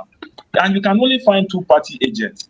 Now, if you don't have party agents to protect your vote at the polling unit, how do you know that you have been rigged out? It's not just about holding press conferences and shouting the election was rigged. How do you know the election or INEC has rigged you? So this is the conversation Nigerians will need to start having. So for me, I think that INEC has improved on its part. Of course, there is still room for, for I've raised the issues of logistics, I've raised a lot of issues. But it goes, the other stakeholders need to, INEC has done a part. We need to call the other stakeholders to also improve on their part. We cannot always allow the other stakeholders to walk away with, whatever it is that they do, and think that we can always hold INEC accountable. Sorry, Mr. Mike, I want to ask a very question. Michael said. Oh my God! I want to said a very big thing here. Ask him a question. Is he there? I think Mr. it's Mike, network. question. It's network. I think yes, he's coming back. Michael is coming back. Don't worry. I am there. I'm there. I will just need to put up my camera. I need to connect my device too, but I can hear you. I'm here. All right, Mr. Mike. Okay, I just want to come into what you said the other time. You were like telling us, you go to a very unit and you discover there are 2 party agents. Let's be realistic to yourself. If I'm a little bit funny here, I'm sorry, but I just want to ask a question there. You said that we have like 18 political parties. Am I right? That we ought to have their agents at the unit there. So this is it. Like, between you and I, this is our country, and we know what's on. These 2 political parties that you're talking about, thank God you never mentioned their names. But we both knew that these are the parties that are controlling our country, that we know that they also have their agents at the unit. Am I right or wrong? You're right. Yes, you are right. So why are they not there? No, they are there. They are there. I'm talking about the 2 political parties, but I'm not talking about others, because we knew that these are the parties that they are in line and empowered in our country. So are you saying now that the others are political users, so they should be wasting our space? Because if they're not ready to. Don't get me wrong. Don't get it wrong. But I'm just saying, being the father, what Mr. Mike said, so I think he understands what I said, and I believe Mary as well, she understands what I said. But it's just that you want to push a word into my mouth. So I'm not saying that Listen, I'm an old man, so I try to think simple. Let me put it this way. See, my challenge is this. From what Michael said, no matter what INEC does, the system bastardizes it. You understand? And the ordinary people are not even aware of certain things. You young people were able to tell us here that people go there because of what they're going to get today. So in a situations like this, we know the politicians will always be politicians. If they have their way, anywhere in the world, I want to use the word, anywhere in the world, politicians will be politicians. They want to get a vote by all means necessary. And it boils down to one of the things I presented, the Nigerian police. I don't even think we need these beavers, this rubbish we are doing, if there is proper policing. You go there, if your name is on the voters register, you vote and you go home. If the police do their job, we don't even need beavers, we don't need this accreditation, people will be on queue. And all these things now, the amount of money we'll be spending to get ANEC to where we are. With politicians doing what they can do, and the people unaware of their right, the system is still where we're not improving. We're still not having the right leaders. Whether the bottom line, the reason we do all this is to have the right person, the person we want to rule us. And if we don't have that person ruling us, poverty remains because it's going to try and make money. And like I said, politicians will be politicians.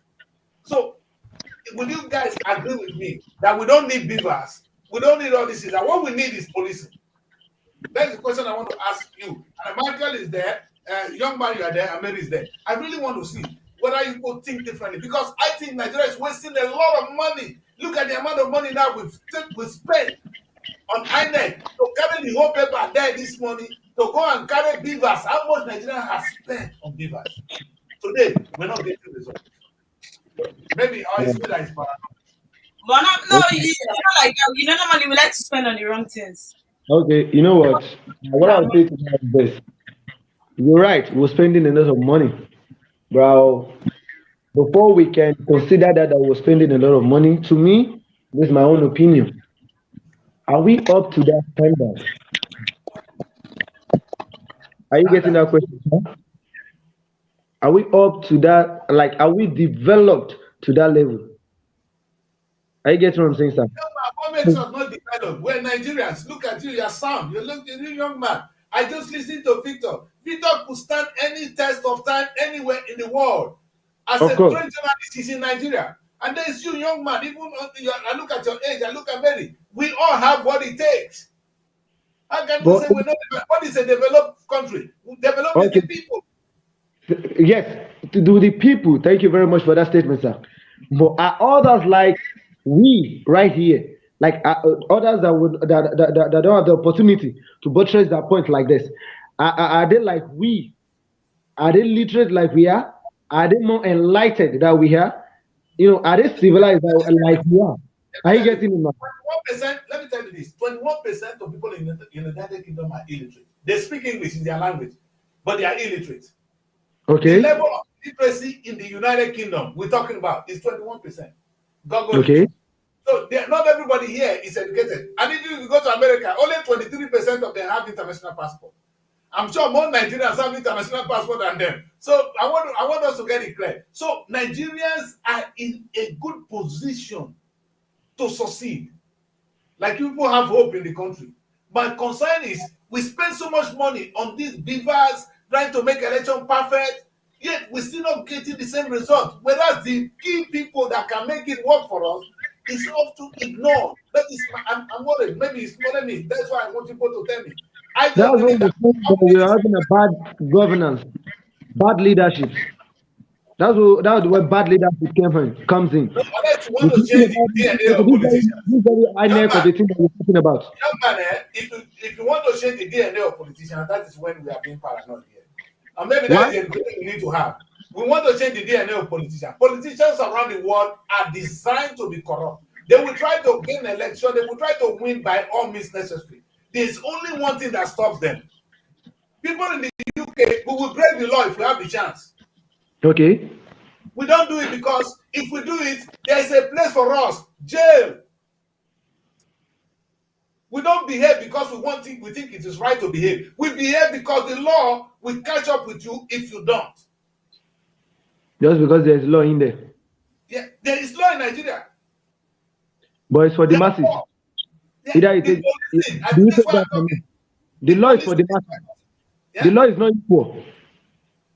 Yes, maybe you can say that in Nigeria. Again, Yes. what are we talking about? Policing. If there is effective policing, they can arrest the president, they can arrest the governors. Look at the EFCC arrest people and they set them free. And that has nothing to do with the government. That has nothing to do with education. The EFCC is equipped. They are educated people. Arresting somebody and letting the person go. So you know what? Pertaining to what you're saying, know that I don't have a lot to talk about in there, but you know, this is right here. We are online. Maybe Everybody's watching. Michael will tell us something here because I'm really worried because I don't get it. I don't understand. The amount of money we're spending, I think it's a waste. Okay, so I think I quite maybe disagree with you because it's because of the introduction of these technologies that we've seen some form of improvement in our election. We know where we are coming from. We know where we are coming from as at 1999. We know the election in 2007. We know all of the election. We know our history. We've seen a lot of improvement. We knew when elections will be happening in the states and results will be announced. While people are still queuing, are still on the queue in voting in the polling unit, they are already announcing the result of that election. In Abuja, you are still on the queue. They have announced the result already. We've seen that face in our electoral process in the last 24, 25 years. We've had instances where Kanu produces 1.9 million votes. We've had instances where Rivers produced 1.7 million votes. Yes. We've moved from that voting to card readers. Then we moved from card readers to beavers, which is where we are now. In the last general election, Kanu could only produce about 1.2 million votes. And some states that were producing 1.2 million votes, where we saw them producing about 700,000 votes. Yes. This is how technology has helped to improve our system. And I think, again, it's a process. It's even though we expect that we should move much faster. I've always given this analogy. I've said, if your child was performing so badly in school and with his or her grade, then you keep beating that child, and suddenly the child starts improving. And maybe if the child was getting FF in eight courses, and now that child is getting 4 A's and 4 F. You can't continue to beat that child and calling that child. You only need to commend where you need to commend, and now maybe hire a private tutor to improve in those areas where the child is still having challenges. I think that is where we are. We've seen some level of. Yes, Michael, I agree with you. There's been some improvement, but the question is, you and I now know that no matter what INEC is able to do, politicians will have a way of frustrating it.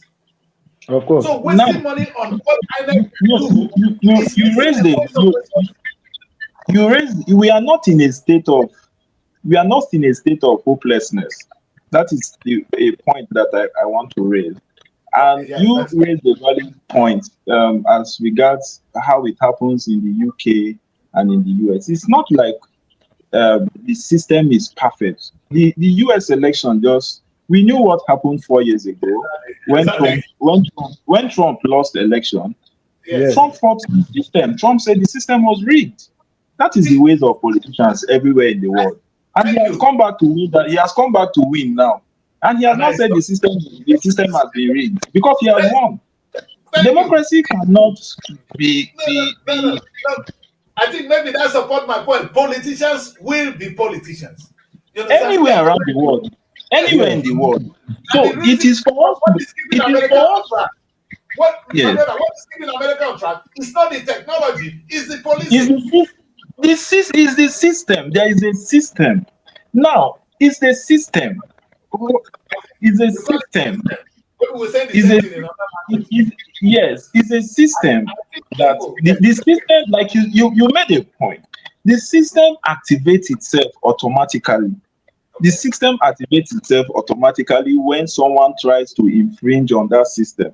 It does not matter who is the president or not the president at any particular time, at any particular point in time. It's so how do we put this system in place? I have said technology has a critical role to play. It is not just because of the policing in the US election. It is because people could walk freely. There was election in the US, there was no public holidays, for instance. Yes. People could walk into a polling unit and vote. If you reduce human interaction with Yes. a voter, if you reduce human interaction with a voter and create more level of voters' education, we must emphasize on because politicians will be politicians anywhere. It does not matter, even the politicians, even in the US, are trying to subvert even the system. But They do. exactly, but there is a political consciousness among the people. They know their right. They know what they want.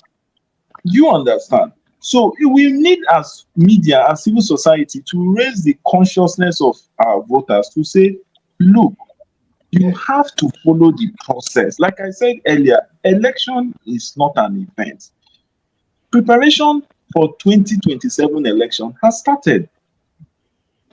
Are the citizens, are civil society, is the media educating citizens on The people. what to look out for before the election day itself? I could give you an instance.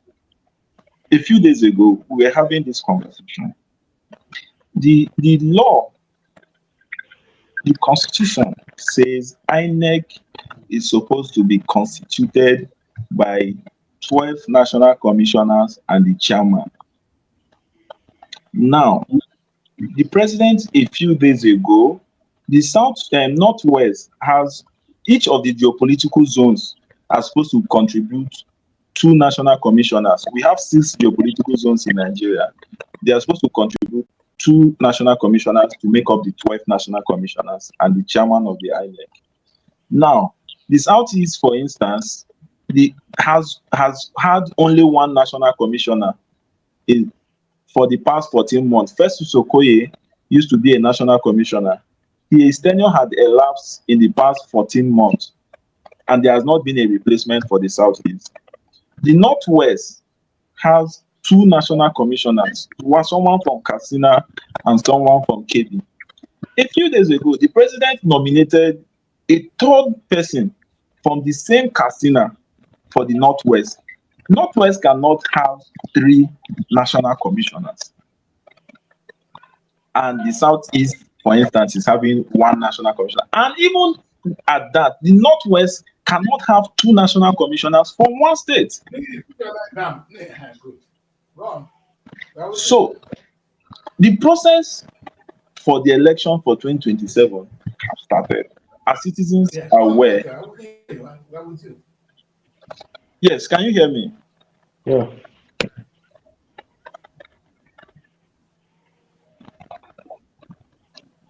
Of these things they're planting.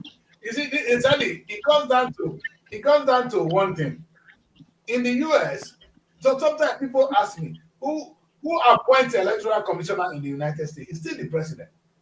Who appoints all this in the UK? Is the prime minister. But can they influence it? The answer is no. Not because they don't want to, but because they cannot.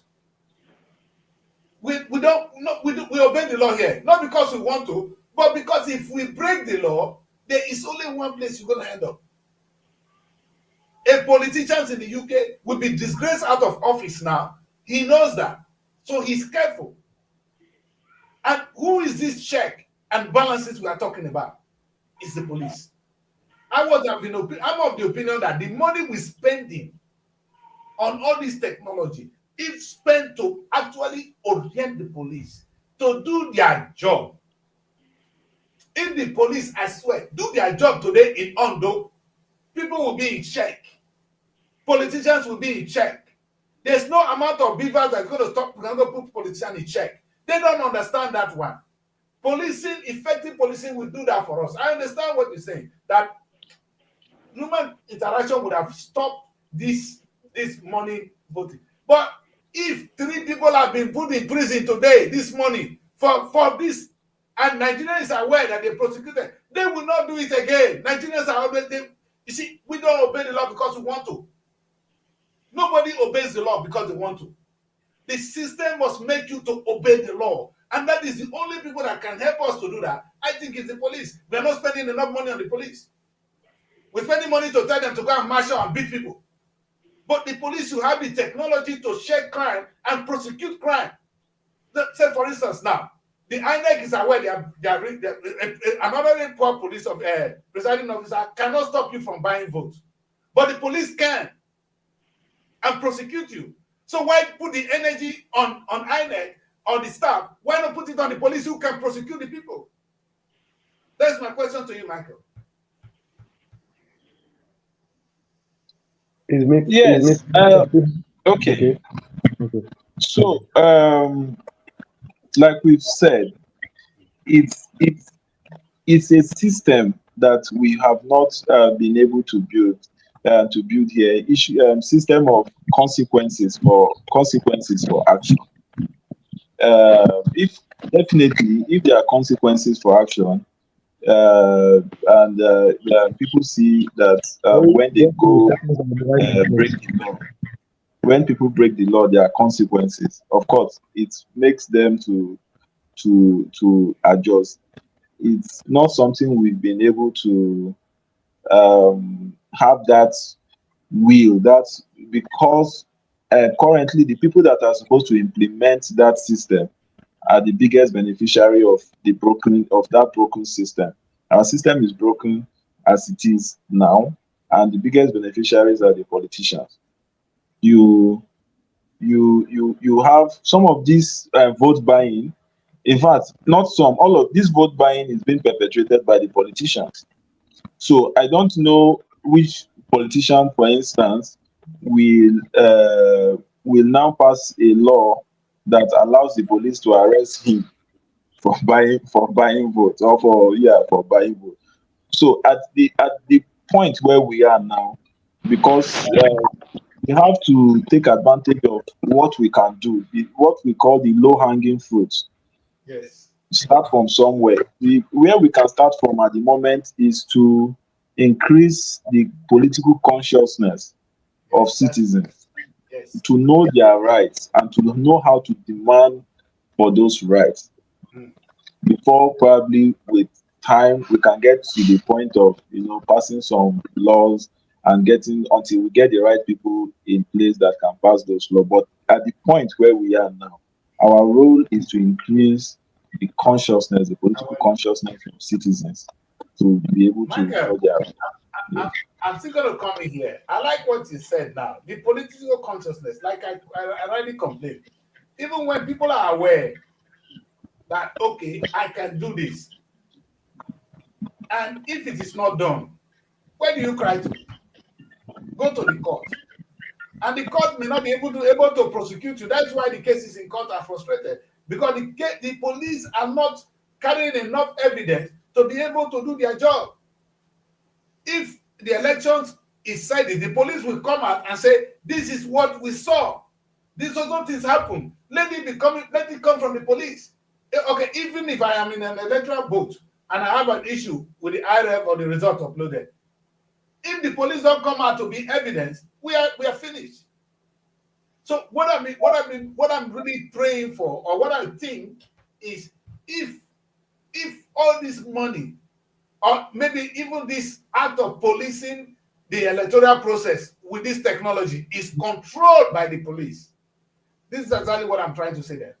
If all acts of police will need technology to do their job.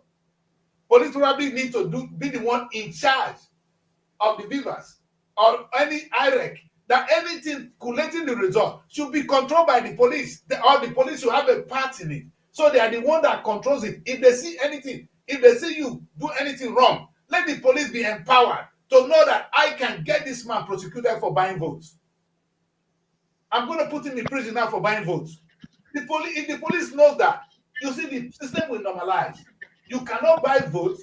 If they catch you buying votes or taking money to vote, you go to prison. The only people that can help us, the presiding officers cannot, INEC cannot, only the police cannot. But we don't spend energy on the police. We don't waste resources on the police. We waste it on paper that is not helping us till date. I understand we've improved. Like what Riley said, we're not in a state of hopelessness. But where we are, the same wrong people, the same people going into power for all the wrong reasons. And they may not be able to get 2 million votes or 20 million votes, but they still the one getting the votes. A system that can get them in check is the Nigerian police. Unfortunately, I have not seen energy or an attempt by the Nigerian press to even empower the police. By the Nigerian, you hardly see people debating Nigerian police. What people can do for the policing to be right. Okay, if the police needs some technology to do their job, we don't talk about that. How can the police, actually, another policeman that is now made to serve a politician, be in a position to put a politician in prison? What they do is they are at the back and call the police. If the politician say 6 of them, 20 of them are in the pickup, and they are healers. Carrying gun, hey, policeman, a police wearing a policeman wearing the uniform of the Federal Republic of Nigeria, guiding a politician. So, and that is where the trouble is. If the police are empowered, to hell with anybody who tries to do this. Politicians will be in check. Ordinary citizens will be in check. Presiding officer will be in check. Today now, what is going in over there now? The only person we want to talk to is the police. Because we know they are there to do their job. Bros, everybody will be in check. Even president will be in check. Because they know these people will do their job. They are the ones that are really meant. And the funniest thing, they are the people designed to do this job. If I ask Michael now, Michael, who you were the one that even made the point that the INEC officer cannot stop this crime. So the person cannot stop the crime. The person that is designed by law to stop the crime is the police. But are they empowered to do so? That is my question. So I'm saying that rather than spending money on technology, why not spend the energy on the police who can put our state in check? My guy, if the British police says shut up, you shut up. They don't do that. If the police say wait, you will wait. Oh. In the Republic, they blow whistle. And people, the citizens will stop. Whistle. They don't need to stop you. But look at Nigerian police, they run, follow Ghana. Listen, maybe I'm confused, I'm paranoid. Let me hear from Michael on this. So the problem is not the legal backing. All the necessary laws that are required for the police to act in instances like this are available. The Electoral Act and the Constitution empowers the police to deal with issues of to do their job. Yes. So it is not the problem of inadequate laws, for instance. I need to address that part first. The second part is about empowering the police. Yes. The police as it is in Nigeria, and like in every other sector in the country, is underfunded. We've seen that one of the AIGs, I think, is he an AIG now? Frank Kumba said something. He said, why is an electoral crime treated differently from regular crime? Why do we think that electoral crime should be treated differently from another crime? Why is it that when you are at a polling unit and someone is buying votes, you don't think that you have an obligation as a citizen to report that crime being happening? if a robbery was happening in your neighborhood, would you not call the police to report that a robbery was happening in your neighborhood? So electoral crime is as the same like every regular crime. I'm sure that's what he was trying to imply. Yes, like I said, the police is underfunded. There is still much more that needs to be done as regarding the funding of the police and who controls the police. Some of us have argued that the way the Nigerian police is established or is actually established to protect the interests of the elite, not the common or average Nigerian. So they've come over the years with that kind of mentality. So it will take a while for us to be able to put them in a state where they really know what to do and how to go about their job. Like you said, probably with more maybe better pay and better living conditions for them, they could be able to start implementing or effecting some of those laws that empowers them to take some certain actions without actually waiting for anyone to prompt them to do that. But as it is, like I have said, at the moment, in one of like I narrated earlier, one of the polling units that we visited, where people were buying votes, it was the citizens themselves that were resisting. They were saying no, Yes. you can't, and the police were there. Even when the police called for backup, the citizens told the police people that we know you are here and you are seeing this thing happen, but we will not allow it happening in our polling unit. You can take that somewhere else. This vote buying, you can take it somewhere else, but we will not allow it to happen here. So when citizens' consciousness is being, awakened, and they know the level of on how to go about it. For me, at the moment where we are now, it's one of the low-hanging fruits that we can actually take advantage of. The police at the state where we are now will not or have not shown themselves to be ready to help the situation, and we cannot continue to lament. We must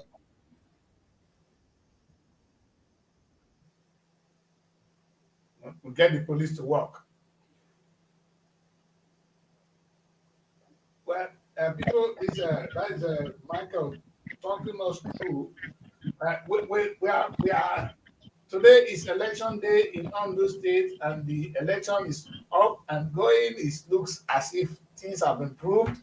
The people on ground are telling us that things have really improved. We want to commend INEC for the movement so far from where we were, where people were just counting for votes from their house. I remember you just sit at home and you begin just to press the papers, and then you announce 2 point something million votes, so million votes. That time is gone, and we want to commend INEC, commend technology, but it has not really corrected the system. My call today is, as we all go into and witness election in Ondo State, perhaps what we should ask ourselves is, what can we do? Let's not lament. What can we do to make sure the right person is voted into power? That is the essence of election. The person the people want gets to power. Now, the people are handicapped, they are hungry, they cannot do anything. That's not the reason. They are not aware. That's another good reason. So they vote, but the truth is, even if they want to make a particular vote, somebody will give them money and buy their conscience because they are poor. So that is where we are. We've established that.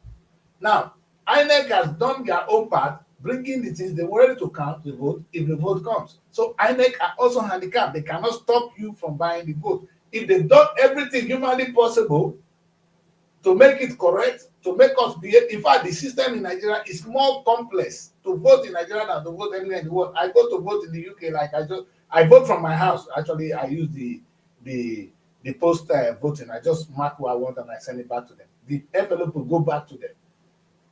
If an envelope that came to my house, I will send it back. The vote will be counted. I have faith in the system. But you see one thing it's like Nigerians, and I really want to bring this young man back. And I'm happy Victor is here. Nigerians, young man, put your leg down. You're in television. I'm so sorry. Good boy, good boy. That's fine. What I want to say is good. What we still want to do today is, I still think we're waiting for God to come and solve our problem. Some of the problems we have in Nigeria does not need God. The problem can be solved by us. And it's the only way to put society in check. There's one thing, one department meant for that. That department is called the police.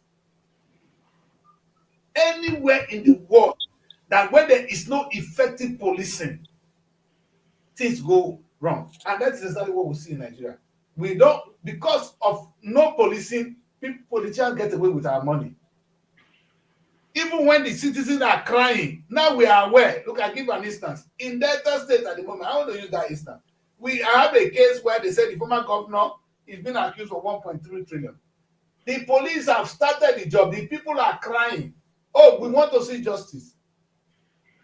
But if the police don't follow this thing to the end, it will die. The court will not come and say, bring him to us. It's not the job of the court to ask for that case. It's the police that will go and prosecute the case.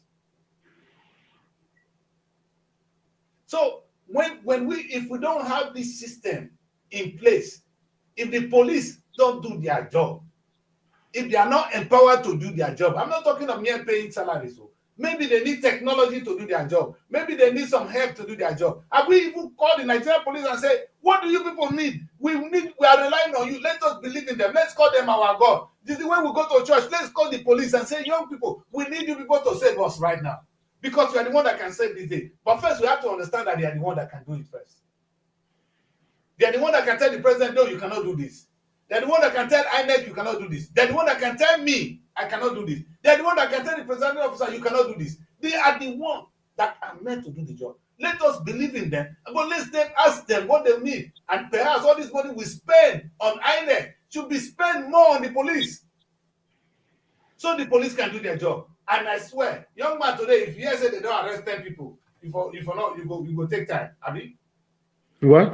And then if the police have arrested 200 people for crime today, and you know they will go to prison, everybody will be in check now. Don't you think so?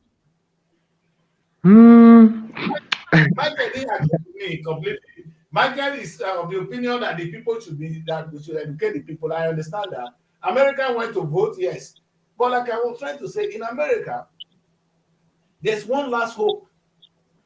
When you misbehave, they're going to call the police. And when the police come in, you're going to face the repercussion. Even their president, the president-elect now, he has been convicted of a crime because the police were doing their job. They don't give a damn whether you are president or not. As far as they are concerned, they've done their job. The only reason Donald Trump went to jail, didn't go to jail is because he has won. But the only reason they were able to prosecute him is because the police did their job. They didn't wait for the electoral officers to come and do it. They didn't wait for politicians to do it. Because politicians will be politicians. I don't understand. Police is the hope I see. But Nigerian police are too weak. In fact, the Nigerian police are damn too weak. They are too hungry, they are too scattered, they are too unequipped to deal with a complex country called Nigeria. Young man, let me tell you this. If I don't have my driver's license, and if I will not sit in the steering of my car, I will not just sit there. Because if I am caught, I will pay the penalty to the last penny. The more if I delay it, the money will be increasing.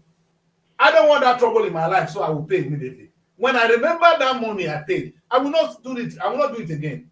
Sometimes policing is not about going to jail. It's using sanctions, and sometimes encouraging people. And guess what? If I drive well and I obey the law, my insurance will go down. And my insurance will be less than those people that beat traffic lights every day. The system will put you in check. And a good word system. Policing. When I say, sometimes Nigeria call the word system. But they forget that the system is actually called policing. The police is not just the ordinary physical human being. Nigeria need to be policed. This country need to be policed. There's such a way that if you do anything wrong, you know there's the law will catch up with you. Do you know if I drive now, the traffic light will pick my car if I'm driving too fast. That immediately will go. I don't need any human being to stand there to catch me. The paper will go. The police will send me their paper. We caught you doing this. You can proceed. You can argue it. The evidence is this. Now, if you don't pay, so fine. Meanwhile, for doing this, this is your point on your license. This is done immediately. Next time when I'm driving on the road, I know that I'm under check. I cannot do it and get away with it. So I now drive with care. Nobody tells me to drive with care. The system tells me to drive with care, or I will be faced with what comes with it. Do we have that in Nigeria? Or we expect God to appeal to our conscience for this to happen? It's not going to happen. Human beings are not designed to be faithful. You know, like somebody say, be faithful to your wife. Thank God Mary not here. We are not designed to be faithful. If you choose to be faithful, maybe the Bible really push you well. That's why you choose to be faithful. I hope the women are not here so that we can talk to this young man. So, young boy, you hear what I'm saying? Of course, sir. we expect miracle to happen. I hope Michael is still with us. And Michael is my man, and he has always done us. Today, we're having an election in ONDO State. And what I was really hoping to have is effective policing. That's the only thing I would say. No beavers run by INEC. No. INEC, everything you say, INEC will tell you they've done their bit. Did they stop people from buying vote? No. That's not their business. So who's gonna correct it? Is it the politician who's gonna buy the vote? No. If we want to have elections, we need the police. Effective policy. Rather than spending all these billions and billions on INEC, let's spend it on the Nigerian police. You will see, you will get results. Let the another Nigerian policeman have dignity in wearing uniform. Let him know I am the police, and my job is important, and I am respected, I am honored, I am well fed, I am being relied upon, I am the father. You will see things will begin to happen. But until we understand that, this INEC will do nothing today. The result will still be wrong. They will tell you go to court. With what? And even if you go to court, what evidence? The people that take cases to court in the UK, they are part of the police, they are part of the government. If they do anything, they will call the police and say, okay, this is what we saw. What do you have to back it up? You don't take a case to the court without the police backing. Does the Nigerian police have evidence in the Peter election, in the last election? Were they able to present anything?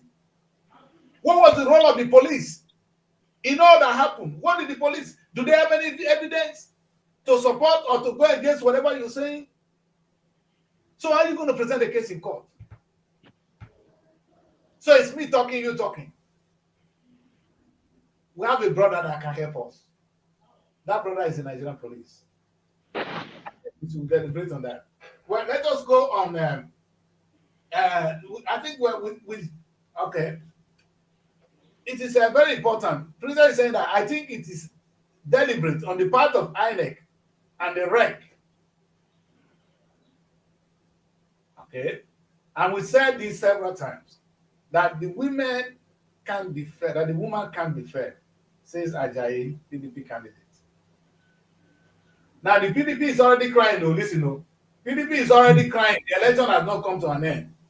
The system. This is the first thing he said. The system has been compromised. It is sad that INEC can't conduct election well in one state. Beavers aren't working. It took about 10 minutes to capture me. INEC disappointed me, says Ajayi, the PDP candidate. That's exactly what the case I've been making. Now he went further to say this. I think it is deliberate on the part of INEC and REC And we have said this several times that the woman can't be fair. Maybe that is the woman electoral officer there. Says that it's already. Was the woman the problem? And good question. No, the woman is not the problem. The problem is the police. If the police were doing their job, the woman would be in check. The Ajayi will not be saying this. I am saying this because I've seen the system that works. It doesn't work because God wants to, because the people should believe in God. It didn't work because the people want it to work. The system work because the police do their job. I swear, if this woman knows that the police can, yeah, go on, Michael. Yes. What I wanted to add is that, you see,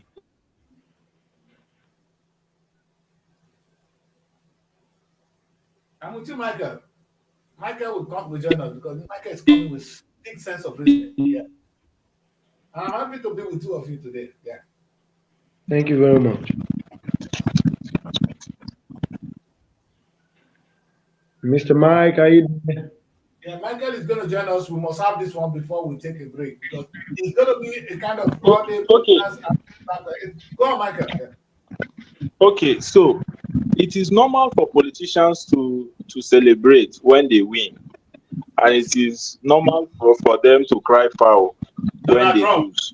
Donald Trump. Yes, I've said repeatedly that election cannot be left at the whims and caprices of politicians. They cannot dictate to us what is right and what is wrong. Correct. The question we need to ask is, yes, you've raised the aspect of the security personnel, police.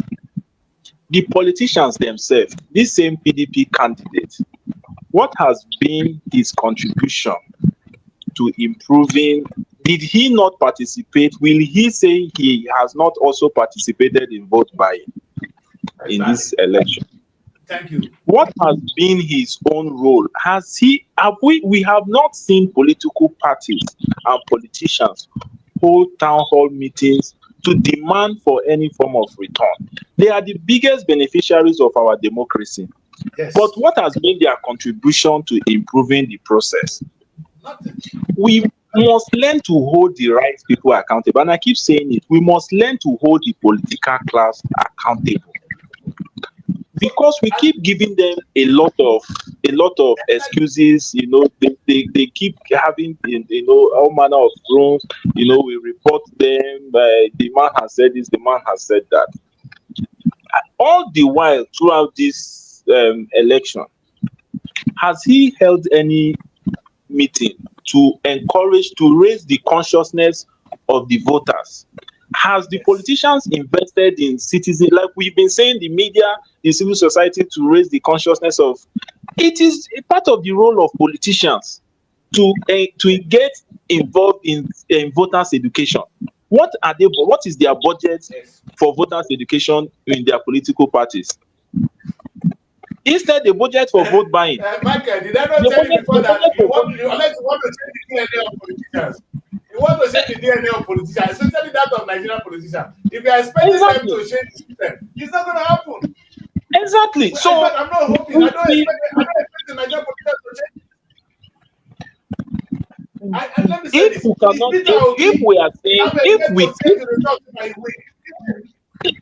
If they are saying they cannot participate in the reform, then they cannot be crying foul when it goes against them.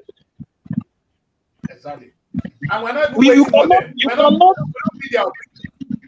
you cannot allow the media and the civil society to be doing your job for you, only for you to come and benefit as a politician. The media and civil society cannot continue to raise consciousness of citizens, and you are the politician that will, when the election happens, you are the one that will present yourself for election, and you are the one that will be voted in. So we must hold the problem.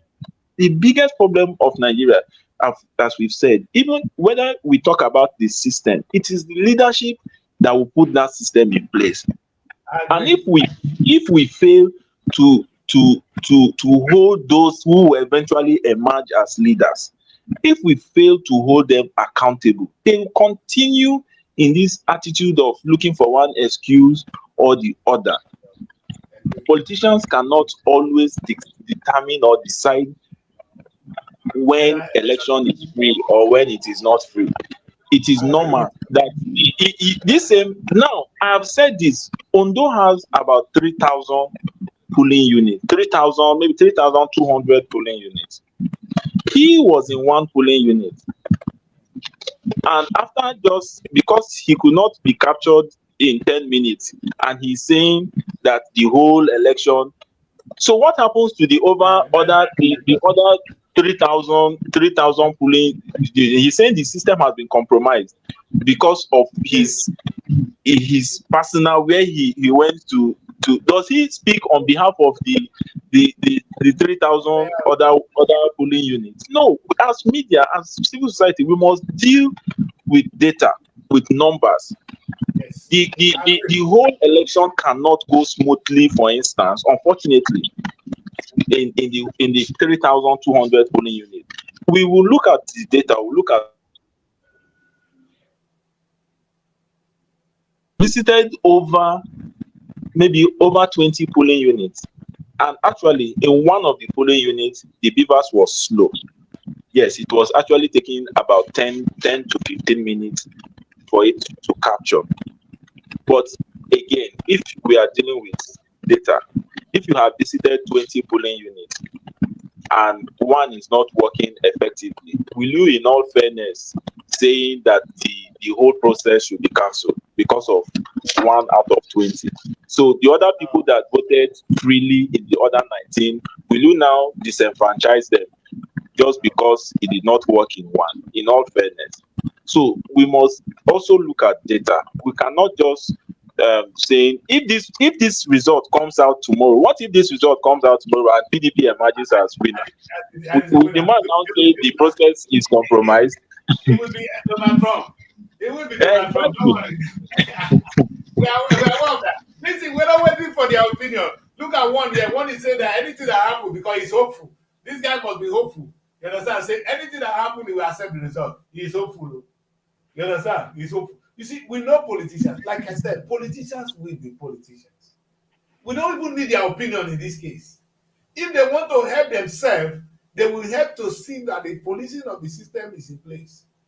They should go and tell the people to vote for them, because they will not have a chance to buy votes. That's the only thing I want to say. Politicians will know that I will be telling the person to vote for me because I will not be able to buy him on that very day. If I want to buy him, maybe I'll buy him at home. If you can spend all your billions to buy the people at home on before that day of the election, probably you can do that. But on that day, if I catch you, the police will put you in prison. You see, and if you are seen doing things contrarily, even during your campaign, you go to prison. This is where the police comes in. I am really very, very passionate about what the police can do for us. We're hoping for politicians.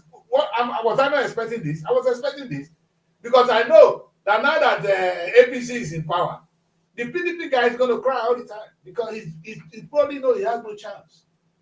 He has no chance. And APC have a chance. They have more money now. That's one of the chances they have. They are in power. They have more money. I know. I'm not allowed to say all of them. But let me keep quiet. What we need to do, Nigerians, is young boy, young man. You heard what Michael is saying, and it's all valid points. What do you want to see happen differently in this electoral process? Well, there's nothing much. He has said a lot pertaining to the election. One thing I just believe in there is this. Uh, Everything lies. You've already said something that will lack policy. So, this is what I would say. Everything lies in our hands.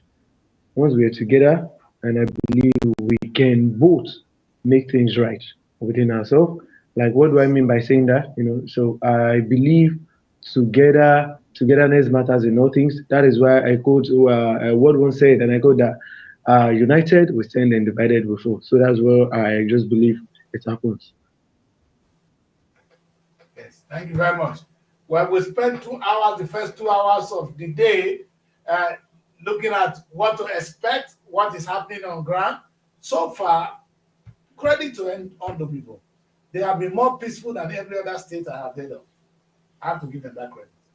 You understand? I have to give them that credit. They've done very well. And INEC has actually improved. whatever you want to say, INEC has improved. The department that is lacking, let's identify it. We, the citizens, we've not done our own part, but I don't blame a hungry person. Who is hungry will go there to do it. Anybody that have a chance to break the law will break the law. It is everywhere so in the world. So let us not blame the citizens. So here I am not blaming INEC, not blaming citizens, and I know politicians will be politicians.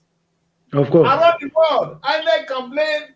Donald Trump said the election was rigged. Today he has won. American system is perfect. He now believe in the American system. The system that was fraud is not a good one. Yeah. Politicians will be politicians. Because it was not favored from the beginning. Maybe with this in mind, you people will agree with me today that the only people that can save us, if we want to do that, is the police. When I say police, I don't mean the ordinary policeman. It's policing. The system needs to be in check. Anything you do, if you do it wrong, you go in for it. There should be no two ways, no compromise. The compromise we are having is this Nigerian system has been compromised. The police has been compromised. Policing has been compromised. Let me know, not when I say the police, people get it wrong. Policing has been compromised. So let's use the right word, policing. And policing will mean a lot of things. We need to have policing.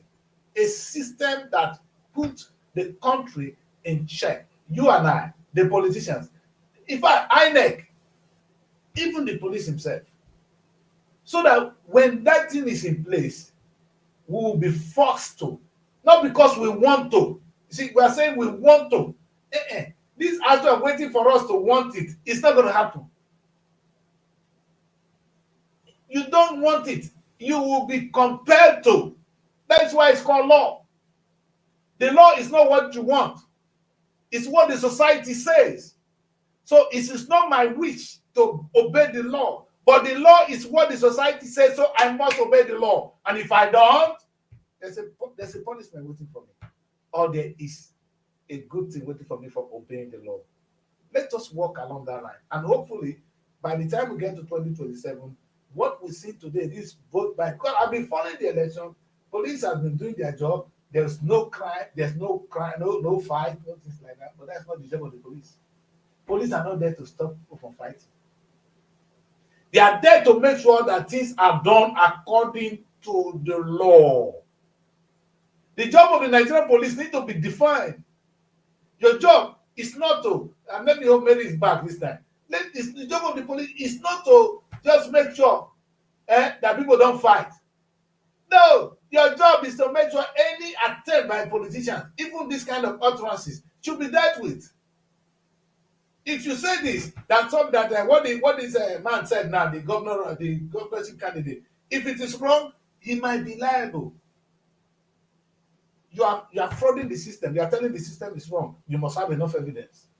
So people like us can be careful too. We need to make sure the policing is in place. Mary, we're going to close this show now, but let me ask you this. If you've been following us, can you hear me? Yes, I can hear you. Good. We said it is not the fault of the politicians to the politicians everywhere in the world. They are criminals. Let me use the word. It's not the fault of the ordinary Nigerians who is looking for money to eat. So you cannot blame the ordinary person. You cannot blame INEC. INEC has done their job. Who are we going to blame? If we can't blame the politicians and we can't blame the INEC and we can't blame the people who are hungry, then at the end of the day, we can't still blame the police. We can't blame them because they also have their own job. Their job is defined, right? So if you ask me who we are to blame, I will say the INEC from my own aspect, from my own perception. I'll say the INEC. INEC have done a lot already. INEC have done what? I think they are part of the reason why this election issues always having one negative. Mary, they said now, okay, you are a presiding officer, Mary. Was it your duty to go and stop people from buying votes? If it was my duty to stop you from buying votes. When you were presiding officer, did you stop people from buying votes? So not my duty, but Good. that's why we have the security there to ensure that. Thank you. So it's Yeah. not INEC. INEC fault. Now the crime at today's election is buying of votes. Today's crime, 90% is buying of votes. And we cannot blame INEC for that. You said so. We cannot blame the police. They are not equipped to do so. That's the only reason we're not blaming them. If not, it's their job to stop people from buying votes, maybe. See, perhaps I'm not going into the issue of blame now, but where do we go from here then? Politicians will never change. They will continue to buy votes. They want to win. The ordinary person who is hungry, Nigeria will tell you they are hungry. So anything you give me 20,000, I will do your own. You understand? So a 20,000 naira, everybody have a price. Everybody have a price. So are you going to blame the person for taking the money to vote? I will not. I probably do the same. If you pay me my right money. So how do we save this money? It's making sure that whoever that do things not in accordance with our law, go in for it. And that's where the issue of the police comes in. I really want Nigerians to go home and think about this. That we can be successful. Nigerians is designed to succeed, but we can only succeed if policing. Now, when I say police, Mary, the thing that comes to your mind is the ordinary man wearing uniform. That's not policing. Maybe beavers is a part of police. But who controls beavers is important. You don't tell somebody who doesn't have the power to hold the power. He doesn't know how to do it, to use it. If the police are the one using the power, they are the one having the CCTV to look at how election is done. When you do it, they will catch you, they will hold you, they will put you in prison. INEC will always say, oh, look at what that one did. Can INEC arrest you? It's the police that will do so. Let us pray that our system will get better, that we will grow better, that we will do the right thing. We're still going to pray because we don't know how to hold ourselves accountable for what we do. We want God to come and do it for us. Now let us hope too that we're going to pray maybe one day. One day I'm going to come on this show and all we're going to do throughout is pray. We pray from the beginning to the end, and then God will change it for us. We don't need to be talking. Every young woman, let's thank you for joining me. It's 2 hours, 17 minutes into the first part of the broadcast. We'll come back in the evening at 8 p.m. today to focus on the election in ONDO. Then we will see the result. We will see from so far, people, I want to make this very clear, categorically clear, that there's already two sides of the story. I'm sure this guy must be the APC candidate. He said he will accept defeat if election is not fraudulent. Okay, if it's not fraudulent, APC. That's a good one. Is the APC candidate. Now the APC guy, he knows he's going to win. He has the instrument of the above to win. The only reason Tinubu will sit in his office in Aso Rock and not interfere with the election is if there is effective policing.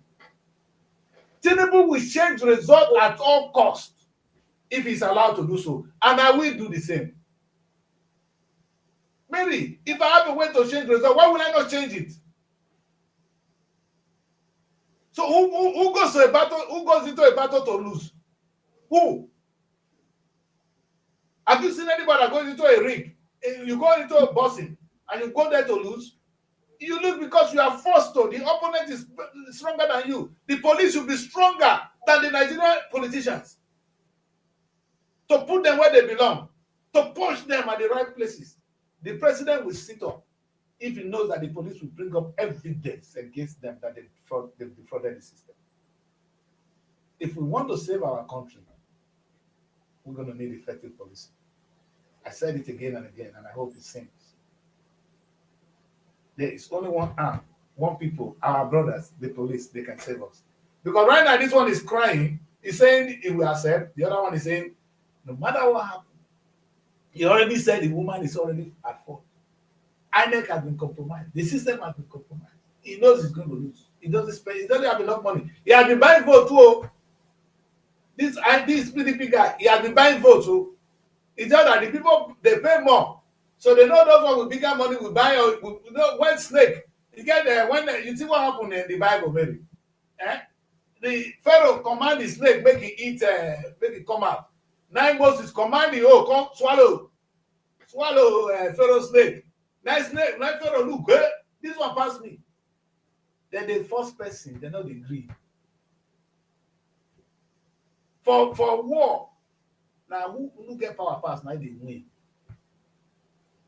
God no can't help us. Let us understand that. And maybe if any politician wants a fair result, he should fight for policing.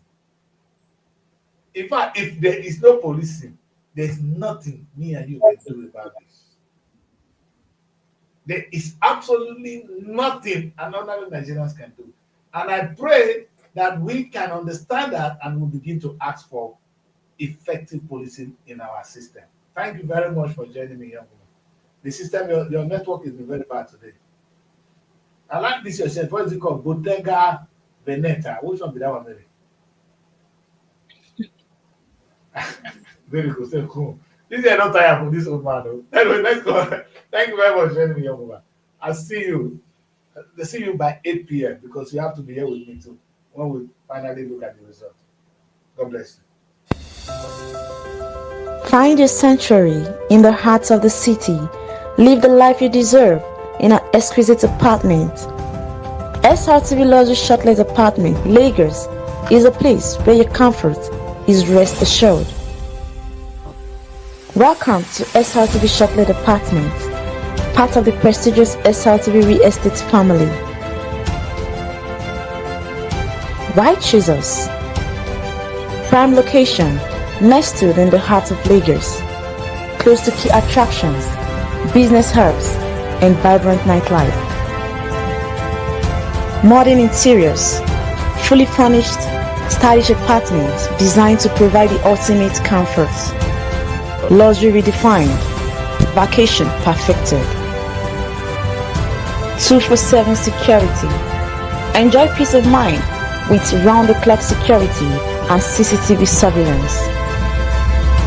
Top-notch amenities, high-speed Wi-Fi, smart TV, air conditioning, fully equipped kitchen, and lots more. Perfect for business travelers, family vacations, romantic getaways, special events, and more.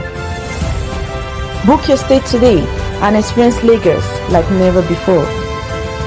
Call +234 8143 582856 or +447 4388 93190 or email us at realestate@superiorradioandtelevision.com.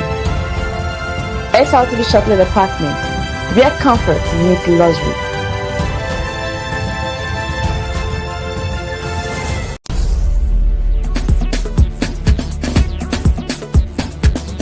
Srtv.